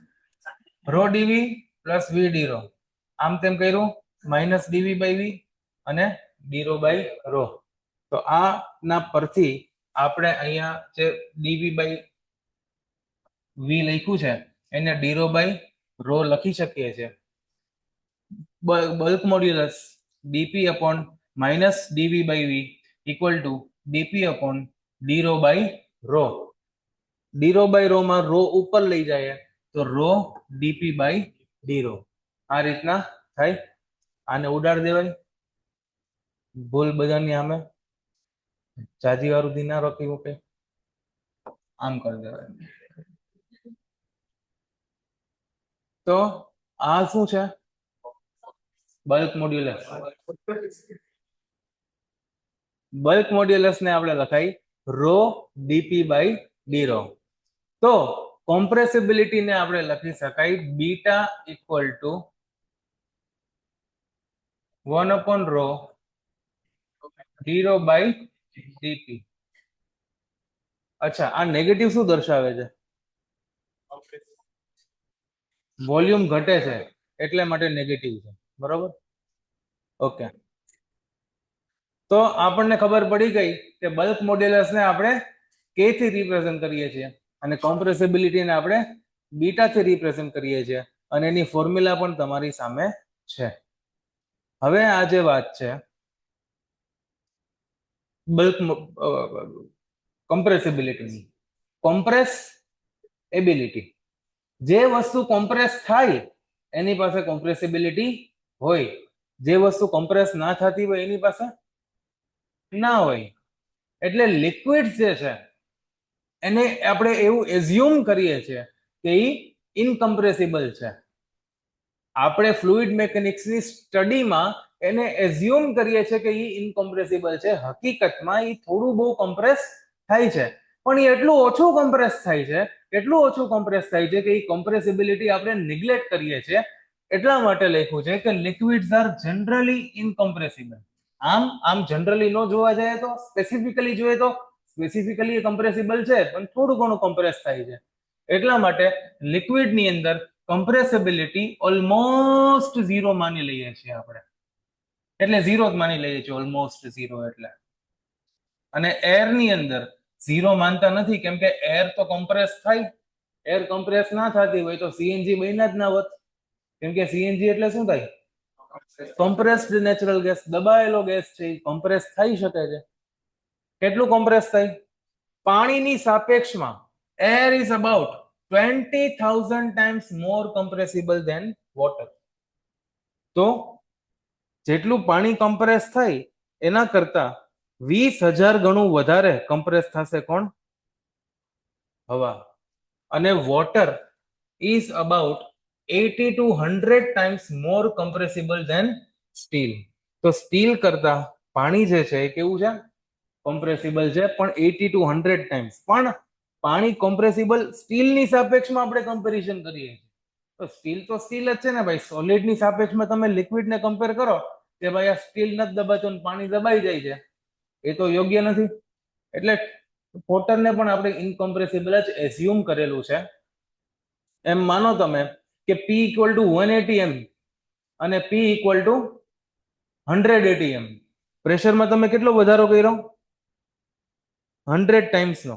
પ્રેશરમાં તમે 100 ટાઈમ્સનો વધારો કર્યો તો ડેન્સિટીમાં ખાલી 5 પોઈન્ટનો વધારો થાય.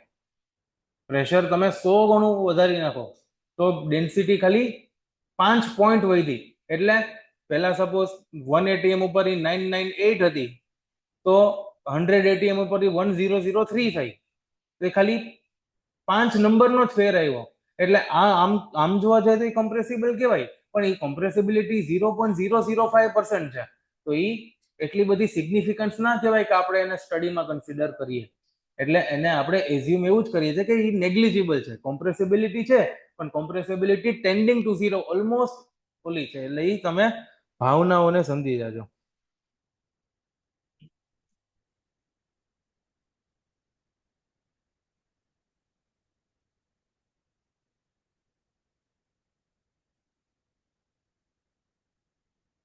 બરોબર. બીજું આની અંદર શું કહે છે તો કે એક મેક નંબર કરીને આવે છે. મેક નંબર જ્યારે 0.03 કરતા ઓછો હોય ત્યારે એ ફ્લુઇડને ઇનકમ્પ્રેસિબલ ફ્લુઇડ કહેવાય. ભલે પછી ગેસ હોય કે વોટર હોય કે ગમે એ હોય, મેક નંબર 0.3 કરતા ઓછો હોય ને એટલે એને ઇનકમ્પ્રેસિબલ ફ્લુઇડ કહી શકાય.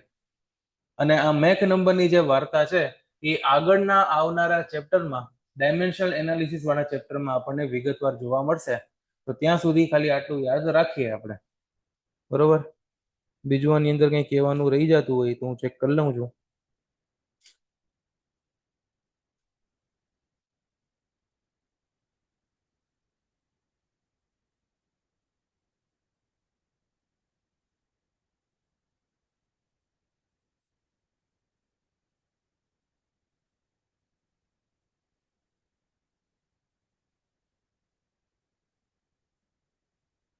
બોલો આમાં શું કેવું મારે?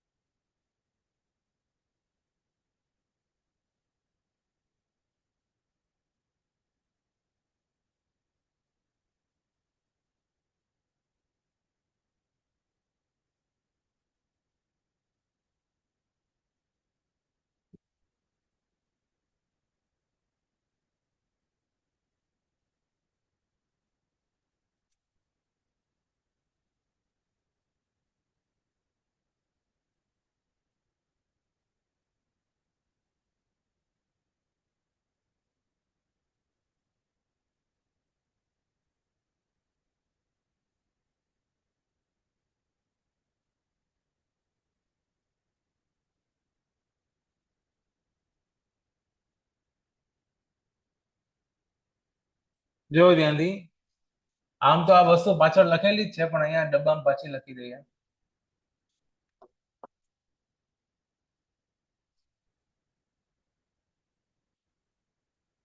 ડેન્સિટી ઓફ વોટર 1000 kg પર મીટર ક્યુબ અને ડેન્સિટી ઓફ એર એ છે 1.21 kg પર મીટર ક્યુબ.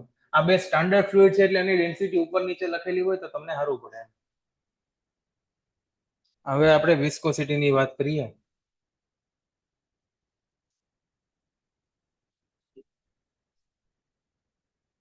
વિસ્કોસિટી, જો આપણે તમને ડેમમાં MCQ માટે કેટલું કામનું?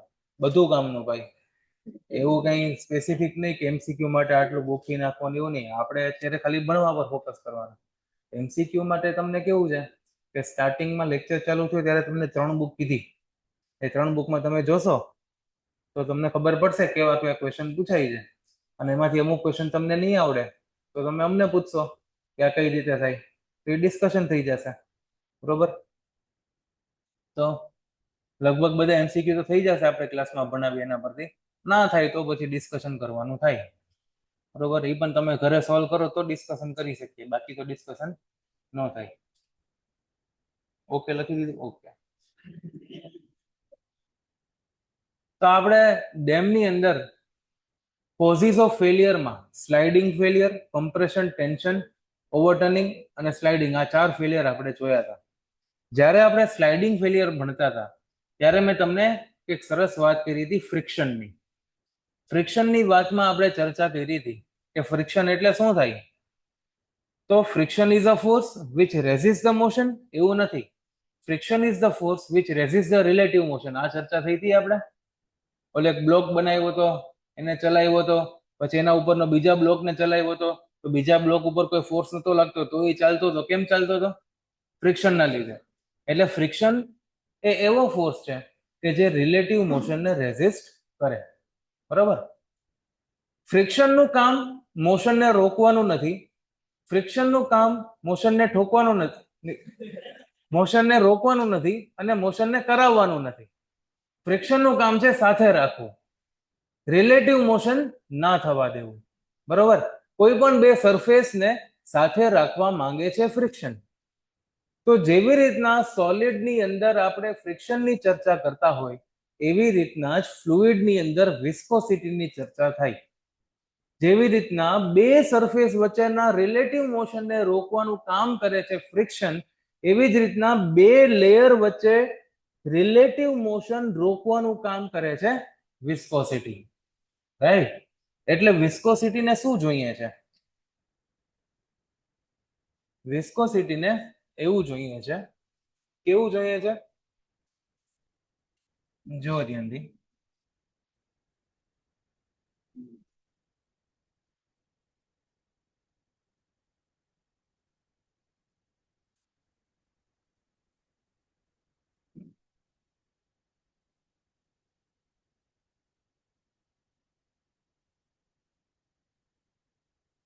સપોઝ આ બધા બ્લુ, સપોઝ કે આ કોઈ ફ્લુઇડ નો ફ્લો થાય છે. બરોબર.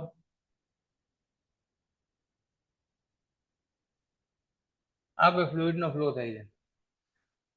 આ જે ફ્લુઇડ નો ફ્લો થાય છે એમાં આપણે અલગ અલગ લેયર જોઈએ.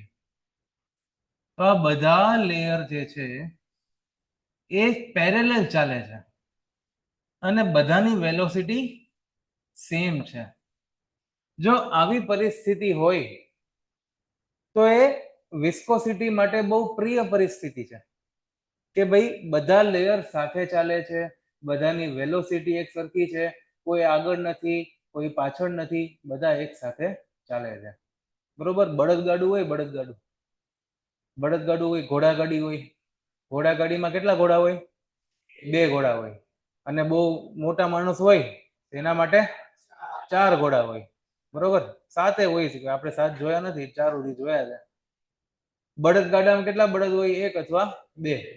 બરોબર. તો 4 ઘોડા, બધા બળદ, બે બધા એક સાથે ચાલતા હોય તો વાંધો આવતો નથી. બરોબર. પણ હમણાં રિસેન્ટલી એક જગ્યાએ એલી આપણી શોભાયાત્રા થાય ને, રથયાત્રા ને એવું થાય ને, એમાં 2 ઘોડા હતા. બરોબર. રથમાં તો એક ઘોડો બહુ સ્પીડમાં દોડે અને બીજો ઘોડો બહુ ધીમે દોડે. ને મને ધજા પકડીને ઘોડાની બાજુ ઉભો રાખ્યો હતો. તો મારી ફાટ કરે કે આ અરે મારું મારી ન દે ક્યાંક મને. તો આ એક ઘોડો બહુ, એક સાઈડ વાળો ઘોડો બહુ વધારે ફાસ્ટ દોડે, બાજુ વાળો પાછળ વાળો ઘોડો એકદમ ધીમે ધીમે હાલે. તો હવે આમાં વસ્તુ કેવી થાય તમે જુઓ. જે ઘોડો ફાસ્ટ ભાગવાનો પ્રયાસ કરે છે એ સ્લો વાળા ઘોડાને આગળ ખેંચશે. ચાલે નબળા, ફટાફટ હાલ. અને જે ઘોડો ધીમે ચાલે છે એ ફાસ્ટ ભાગવા વાળા ઘોડાને રોકવાની, પાછળ ખેંચવાનો પ્રયાસ કરશે. તો પછી બે વચ્ચે ક્યાંક સેટલમેન્ટ થાય કે ભાઈ આપણે આ એવરેજ સ્પીડથી ચાલીએ. તો આ કન્ડિશન કેવી છે? બધા ઘોડા એક સ્પીડે ચાલે છે એવી ફેવરેબલ કન્ડિશન છે. પણ આવી ફેવરેબલ કન્ડિશન મને મળે એવું જરૂરી નથી. બરોબર. માની લ્યો કે આ ફ્લોની વચ્ચે એક પ્લેટ આવી ગઈ. બરોબર. આ એક કોઈ પણ સ્ટેશનરી પ્લેટ આવી ગઈ. હવે કેવું થશે કે પ્લેટ કેવી છે, સ્ટેશનરી છે, કેમ ખબર પડી? આ બે આકા દોરીએ ને આવા, એનો મતલબ એ ફિક્સ પ્લેટ છે, બરોબર. તો હવે આ પ્લેટ કેવી છે, ફિક્સ થઈ ગઈ છે. તો ફિક્સ પ્લેટની કોન્ટેક્ટમાં જે વસ્તુ આવે ને એ કેવી થઈ જાય, ફિક્સ થઈ જાય. એટલે પાણીનું ટીપું આના કોન્ટેક્ટમાં આવશે તો આ જે વોટર ડ્રોપલેટ છે એ પણ કેવું થઈ જશે, સ્ટેશનરી થઈ જશે, બરોબર. એ સ્ટેશનરી થઈ જશે એટલે એની વેલોસિટી કેવી થઈ ગઈ, 0 થઈ ગઈ. પણ એની ઉપરના લેયરની વેલોસિટી એ હશે થોડીક, એને આગળ વધવું હશે, પણ આ સ્ટેશનરી થયેલું બિંદુ છે એને પાછળ ખેંચશે. તો આની સ્પીડ ઓછી થઈ ગઈ. પછી એની ઉપરની જે લેયર જાય છે એને તો ભાગવું હશે, પણ આ સ્લો વેલોસિટી વાળું એને રોકશે. પછી આ એની ઉપરના વળાંક રોકશે, એની ઉપરનું એની ઉપરના વળાંક રોકશે, એની ઉપરનું એની ઉપરના વળાંક રોકશે. તો આ જે વસ્તુ થશે એનાથી જે આ સિમ્પલ સાદી નોર્મલ પ્રોપર વાળી પ્રોફાઇલ હતી એ પ્રોફાઇલ હવે આવી કંઈક થઈ જશે.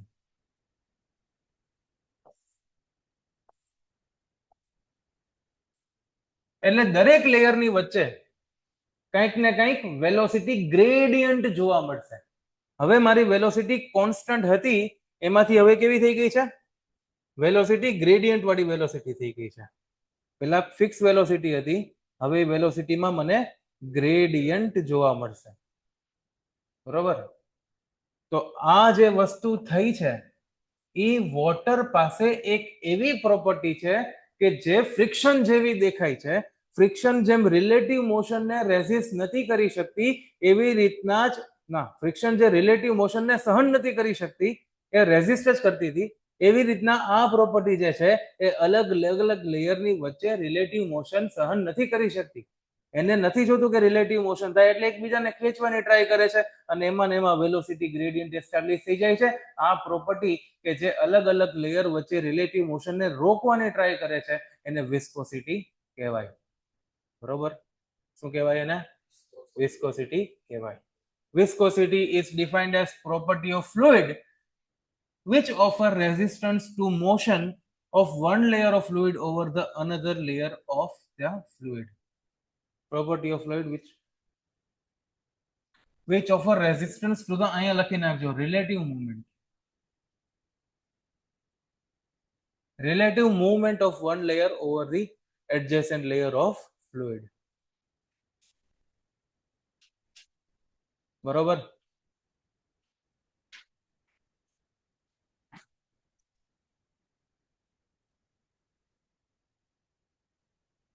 બરોબર બન્યું છે. તો આપણે બે લેયરની વાત કરીએ, એક આ લેયર અને એક આ લેયર. આ બે લેયરની આપણે ચર્ચા કરીએ. આ બે લેયર વચ્ચે ડિસ્ટન્સ છે સપોઝ dy જેટલું ડિસ્ટન્સ છે, dy જેટલું ડિસ્ટન્સ છે. આની પાસે વેલોસિટી છે સપોઝ u જેટલી, ઉપરના લેયર પાસે વેલોસિટી હશે u પ્લસ du જેટલી. તો આ dy જેટલા ડિસ્ટન્સમાં વેલોસિટીમાં કેટલો ફરક પડ્યો, du જેટલો.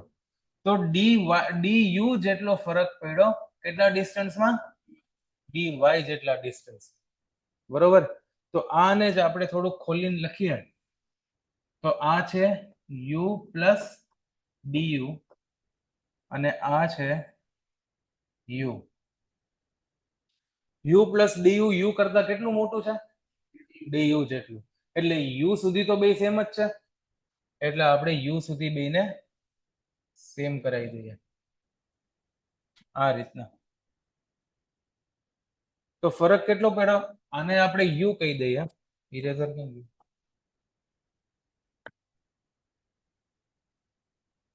અહીંયા સુધી આપણે એને u કહીએ અને અહીંયા સુધી આપણે એને du કહીએ, આટલું વધ્યું.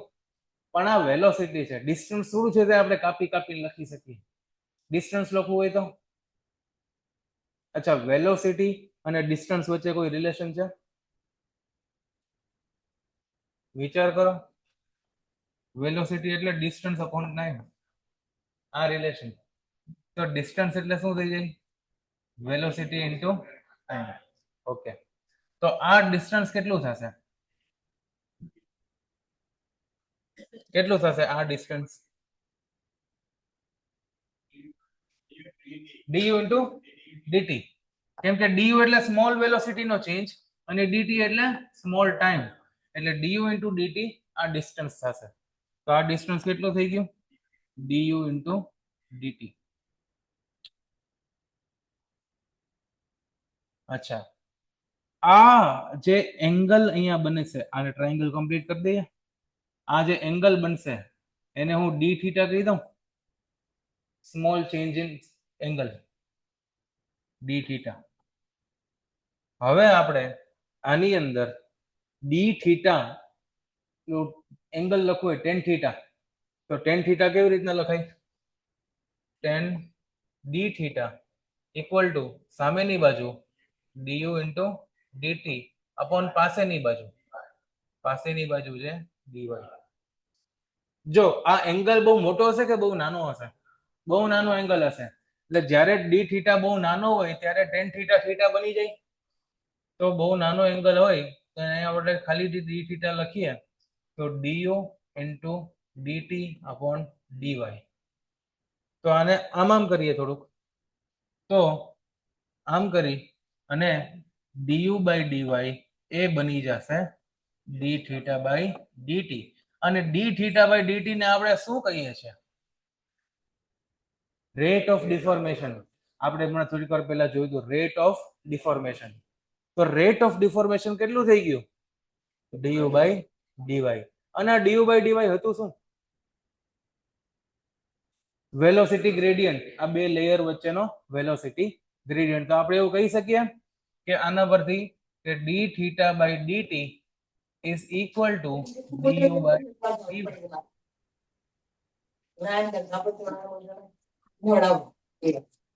Okay.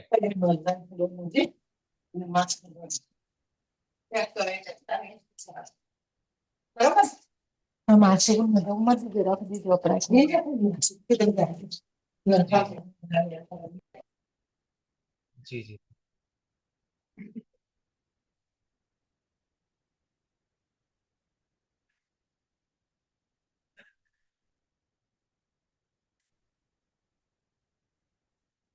તો આપણે અહીંયા એવું લખ્યું rate of deformation is equal to velocity gradient. Rate of deformation is equal to velocity gradient. Okay, જો અહીંયા રિલેટિવ વેલોસિટી વાળી વાત લખી છે, હજી સમજાવવાનું બાકી છે આમાં. તો જુઓ ધ્યાનથી, આ એક લેયર u વેલોસિટી સાથે જાય છે અને આ બીજી લેયર u પ્લસ du જેટલી વેલોસિટી સાથે જાય છે.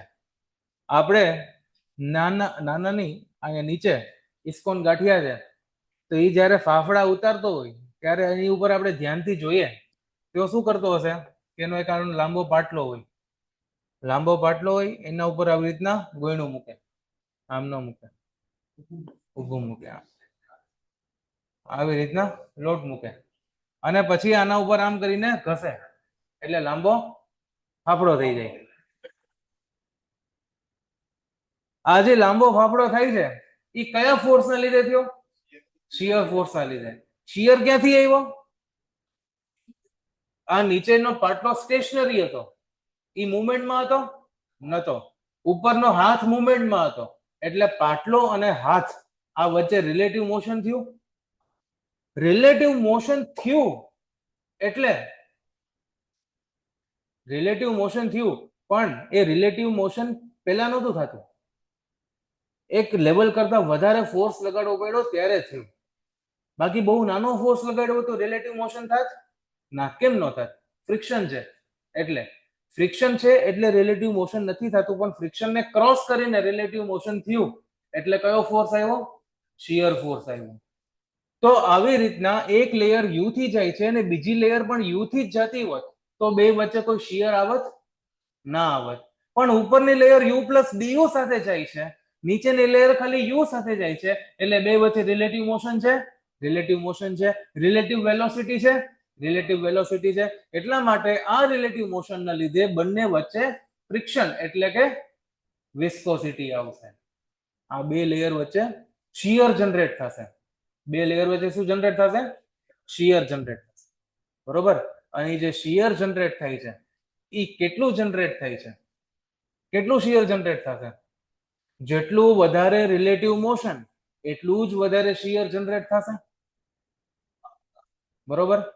જેટલો વધારે ફાસ્ટ હાથ ફેરવું, જેટલું વધારે બર લગાડું એટલો જ લાંબો ગાંઠિયો બને. બરોબર. એટલો જ વધારે શિયર લાગે. એટલા માટે કેટલો વધારે શિયર પ્રોડ્યુસ થશે? તો કે જેટલું વધારે રિલેટિવ મોશન એટલું જ વધારે શિયર જનરેટ થશે.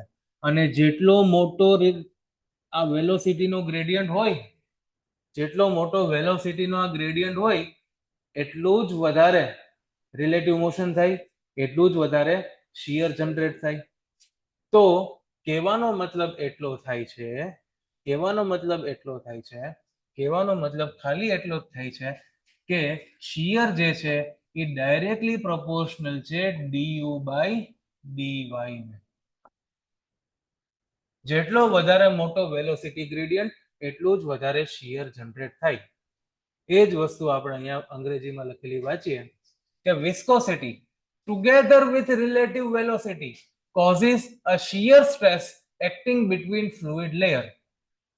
This shear stress is proportional to rate of change of velocity with respect to y. With respect to y. તો આ જે આપણે ડાયરેક્ટલી પ્રોપોર્શનલ લખ્યું છે એ ડાયરેક્ટલી પ્રોપોર્શનાલિટીનો સિમ્બોલ આપણે હટાવી દઈએ તો ઇક્વલ ટુ આવે. અને આખા ગામને ખબર છે કે જ્યારે જ્યારે ઇતિહાસમાં પ્રોપોર્શનાલિટીનો સિમ્બોલ હટ્યો છે ત્યારે ત્યારે એક કોન્સ્ટન્ટનો જન્મ થયો છે. અહીંયા એક કોન્સ્ટન્ટને આપણે મ્યુ કહીએ છીએ અને આ મ્યુ જ છે એ છે કોએફિશિયન્ટ ઓફ વિસ્કોસિટી. વિસ્કોસિટી. અને આને જ આપણે કોએફિશિયન્ટ ઓફ ડાયનામિક વિસ્કોસિટી પણ કહીએ છીએ. Dynamic viscosity. બરોબર છે. અને હમણાં થોડીક વખત પહેલા જ આપણે જોયું કે d theta by dt is equal to du by dy. તો આને આપણે આવી રીતના પણ લખી શકાય, mu d theta upon dt. બરોબર. તો અહીંયા આપણે ઇન્ટ્રોડ્યુસ કર્યો તમારી સામે કોએફિશિયન્ટ ઓફ વિસ્કોસિટી. જેવી રીતના સોમમાં આપણે હુક્સ લો ભણતા હતા. હુક્સ લો શું હતો? Stress is directly proportional to strain. અને આ પ્રોપોર્શનાલિટીનો સિમ્બોલ હટે તો એક કોન્સ્ટન્ટ આવે જેને આપણે યંગ્સ મોડ્યુલસ અથવા તો મોડ્યુલસ ઓફ ઇલાસ્ટિસિટી કહેતા હતા. તો એવી રીતના આ છે Newton's law of viscosity. Stress is directly proportional to strain. શું આ એ જ વસ્તુ છે?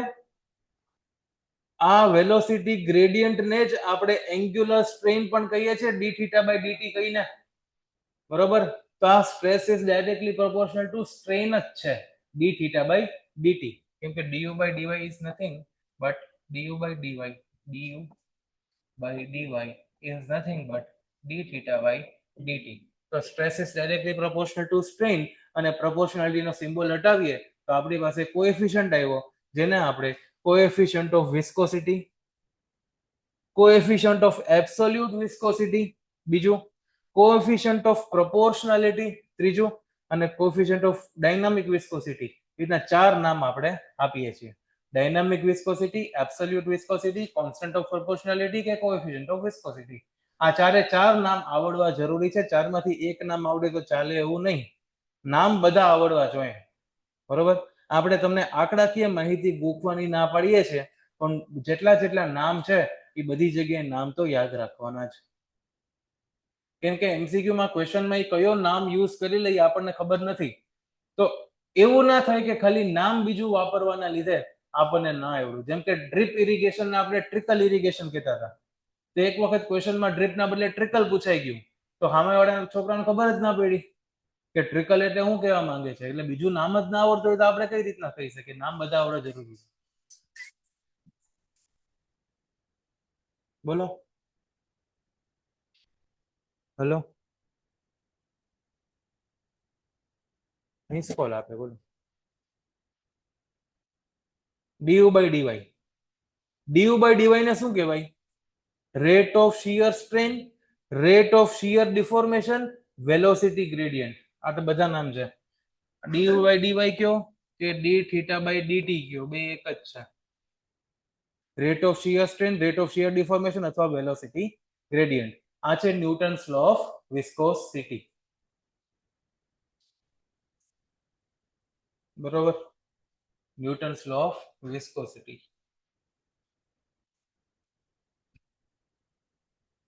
tau is directly proportional to du by dy. આને કહેવાય ન્યૂટન્સ લો ઓફ વિસ્કોસિટી. બરોબર.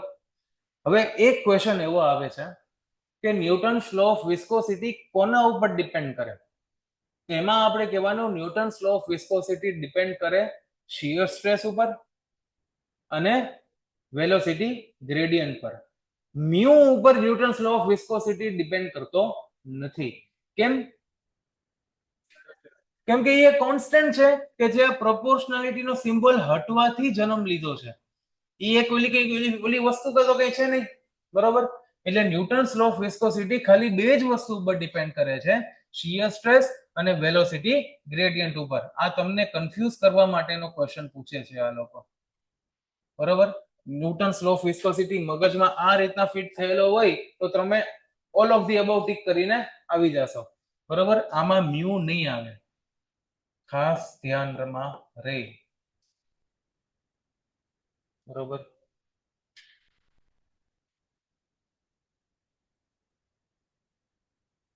જો ધ્યાનથી,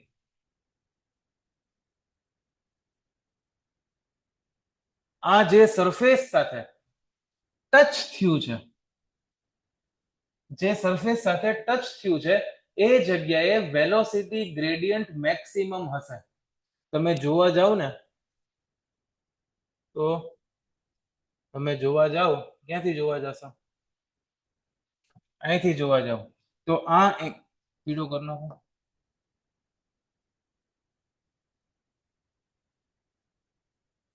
જો અહીંયા આ એંગલ છે, એ એંગલ મેક્સિમમ અને સરફેસ પર દેખાય છે. હું જેમ જેમ ઉપર જઈશ ને એમાં એંગલની વેલ્યુ કેટલી થતી જશે? નાની થતી જશે. જેમ જેમ ઉપર જઈશ તેમ તેમ એંગલની વેલ્યુ કેટલી થતી જશે? નાની થતી. જેમ જેમ ઉપર જતા જતા એંગલની વેલ્યુ કેટલી થાય? નાની થાય. જેમ જેમ એંગલની વેલ્યુ નાની થાય એમ એમ d થીટા બાય dt ની વેલ્યુ પણ નાની થાય, એમ એમ du બાય dy ની પણ વેલ્યુ નાની થાય. તો સૌથી વધારે કઈ જગ્યાએ છે આ સરફેસ પર ટચ થયેલું છે એ જગ્યાએ થીટાની વેલ્યુ મેક્સિમમ. થીટાની વેલ્યુ મેક્સિમમ એટલે d થીટા બાય dt ની value maximum. d theta by dt ની વેલ્યુ મેક્સિમમ એટલે du બાય dy ની વેલ્યુ મેક્સિમમ. એટલા માટે એવું કહેવામાં આવે છે કે ટાઉ મેક્સ એટલે કે શિયર સ્ટ્રેસ મેક્સિમમ અને du બાય dy એની મેક્સિમમ વેલ્યુ કઈ જગ્યાએ હશે? સરફેસ ઉપર. અને સરફેસ ઉપર du બાય dy ની વેલ્યુ મેક્સિમમ હોય, શિયર સ્ટ્રેસ ની વેલ્યુ મેક્સિમમ હોય તો વેલોસિટી ની વેલ્યુ કેવી હશે?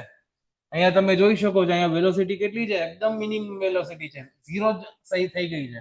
એટલે વેલોસિટી સરફેસ ઉપર મિનિમમ હશે.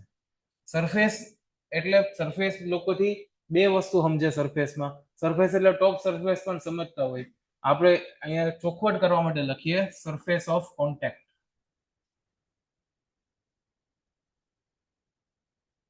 એટલે ચોખવટ થઈ ગઈ આપણે એમ. બરોબર છે. તો અહીંયા જન્મ થયો છે તમારી ડાયનામિક વિસ્કોસિટીનો. ડાયનામિક વિસ્કોસિટી એટલે મ્યુ. હવે એના યુનિટ તરફ આપણે જોવા જઈએ તો આ જે મારી ફોર્મ્યુલા છે, આ ઇક્વેશનની અંદર મ્યુ ને આપણે કરતા બનાવી લઈએ, બાકી બધાને સામે જવા દઈએ તો ટાઉ dy બાય du આપણને જોવા મળે. ટાવ એટલે સ્ટ્રેસ, સ્ટ્રેસ એટલે ફોર્સ અપોન એરિયા, તો newton upon metre square, y એટલે મીટર પર સેકન્ડ. અચ્છા, વેલોસિટી એટલે મીટર પર સેકન્ડ. વાય એટલે ડિસ્ટન્સ, ડિસ્ટન્સ એટલે મીટર, અને યુ એટલે વેલોસિટી એટલે મીટર પર સેકન્ડ. તો શું કેન્સલ થાય? મીટર મીટર કેન્સલ થઈ જાય. ન્યૂટન પર મીટર સ્ક્વેર ને શું કહેવાય? પાસ્કલ. તો આ થઈ ગયું પાસ્કલ, અને સેકન્ડ તો સેકન્ડ જ છે, તો આ પાસેક આનો યુનિટ આવે. પાસ્કલ સેકન્ડ આનો યુનિટ આવશે. Newton second per metre square, પાસેક. KG per KG metre second upon second square into metre square. આવું બની ગયું. અચ્છા, KG metre per second square, KG metre per second square એ થઈ ગયો ફોર્સ. પર મીટર સ્ક્વેર એ થઈ ગયો પાસ્કલ, અને સેકન્ડ નું સેકન્ડ. બરોબર. KG metre per second square થઈ ગયો force, force upon metre square થઈ ગયું પાસ્કલ, અને આ second. m1 l-1 t-1 derive કરવું હોય તો ઘરે બેસીને આરામથી કરજો. બરોબર. આ બધા એમએલટી બેમએલટી યાદ રાખવા પડે, પૂછાય હો પેપરમાં. બરોબર, યાદ રાખવા પડે. એટલે યાદ શું રાખે, પેપરમાં ડિરાઈવ કરી લેવાનું યાર. આવા યુનિટ શું યાદ રાખે? એક આટલું યાદ રાખવાનું થાય તમારે કે કેજી નું m0 આવે, m1 આવે, લેન્થ નું l1 આવે, અને ટાઈમ નું t1 આવે. બાકી બધું પછી આના પરથી ડિરાઈવ થઈ જાય. ઠીક છે. આનું ચેપ્ટર આવશે અલગ પાછું આમાં, ત્યારે ભણાવશું તમને હરખી રીતે. આપનો એસઆઈ યુનિટ હતો પાસ્કલ ઇન્ટુ સેકન્ડ. તો આનો સીજીએસ યુનિટ થશે, સીજીએસ યુનિટ પોઈસે. પોઈસ કહે છે, પોઈસ, પોઈસ. ન્યૂટન નો સીજીએસ યુનિટ છે ડાઇન. ન્યૂટન પર second, newton per metre square into second, એવી રીતના હતો. તો ન્યૂટન નો સીજીએસ યુનિટ છે ડાઇન. તો ન્યૂટન ના બદલે ડાઇન આવી ગયું. ન્યૂટન પર મીટર સ્ક્વેર, પર મીટર સ્ક્વેર ની જગ્યાએ પર સેન્ટીમીટર સ્ક્વેર આવી ગયું, અને સેકન્ડ તો સેકન્ડ જ છે. બીજા શબ્દોમાં ગ્રામ પર સેન્ટીમીટર ઇન્ટુ સેકન્ડ એવું પણ આને કહેવાય. ડાઇન ને ગ્રામ પર ઓલામાં લખી નાખીને એવી રીતના તમને. 1 પોઈસ એટલે 10⁻⁻ newton second per metre square થાય. એટલે કે 1 પાસ્કલ સેકન્ડ ઇક્વલ ટુ 10 પોઈસ. આ યુનિટ આપણે સિરિયસલી કન્સિડર કરવાની જરૂર છે.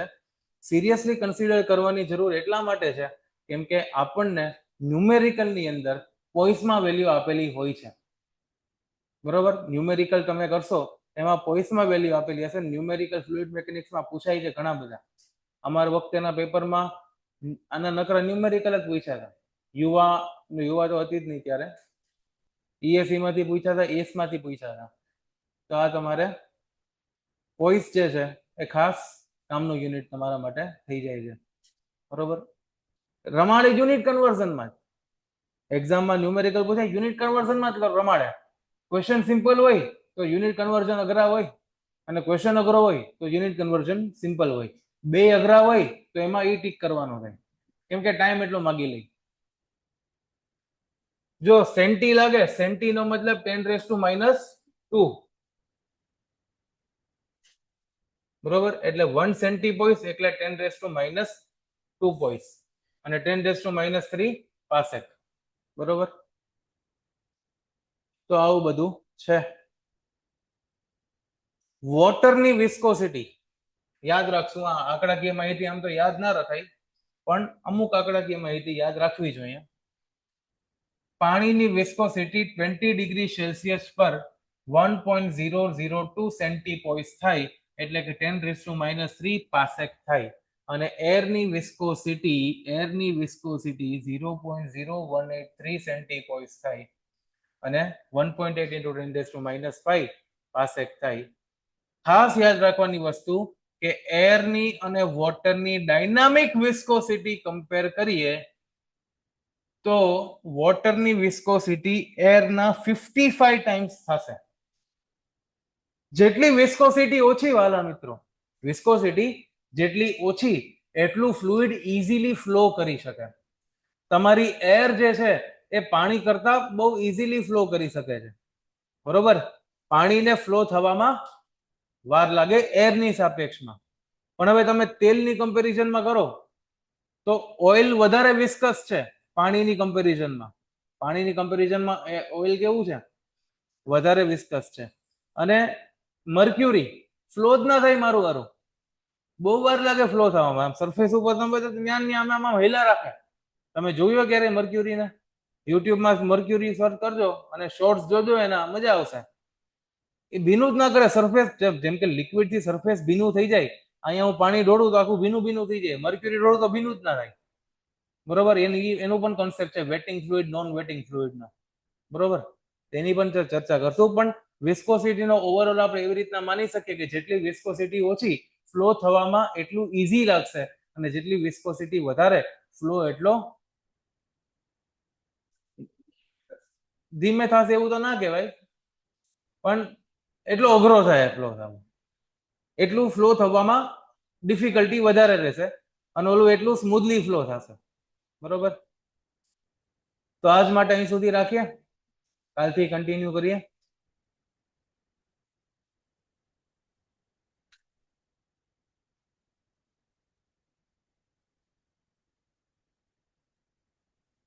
ઇસ્કોન વાળાને કોમ્પિટિશન આટવી શકો ઇઝીલી.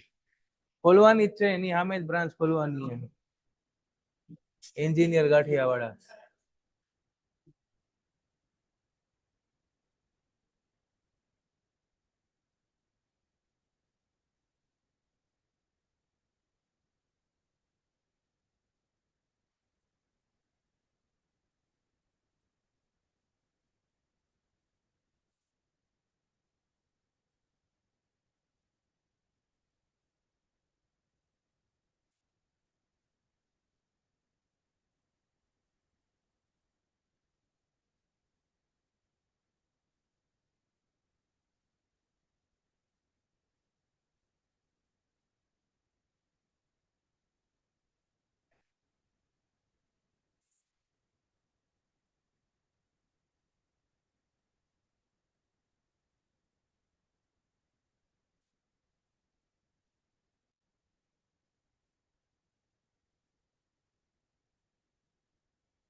ના ચાલુ હે. ઇસ્કોન વાળાને કોમ્પિટિશન આપશે કે ગાંઠિયા બનાવો. મેં તો બીજી બ્રાન્ચ ખોલવાની છે આમાં.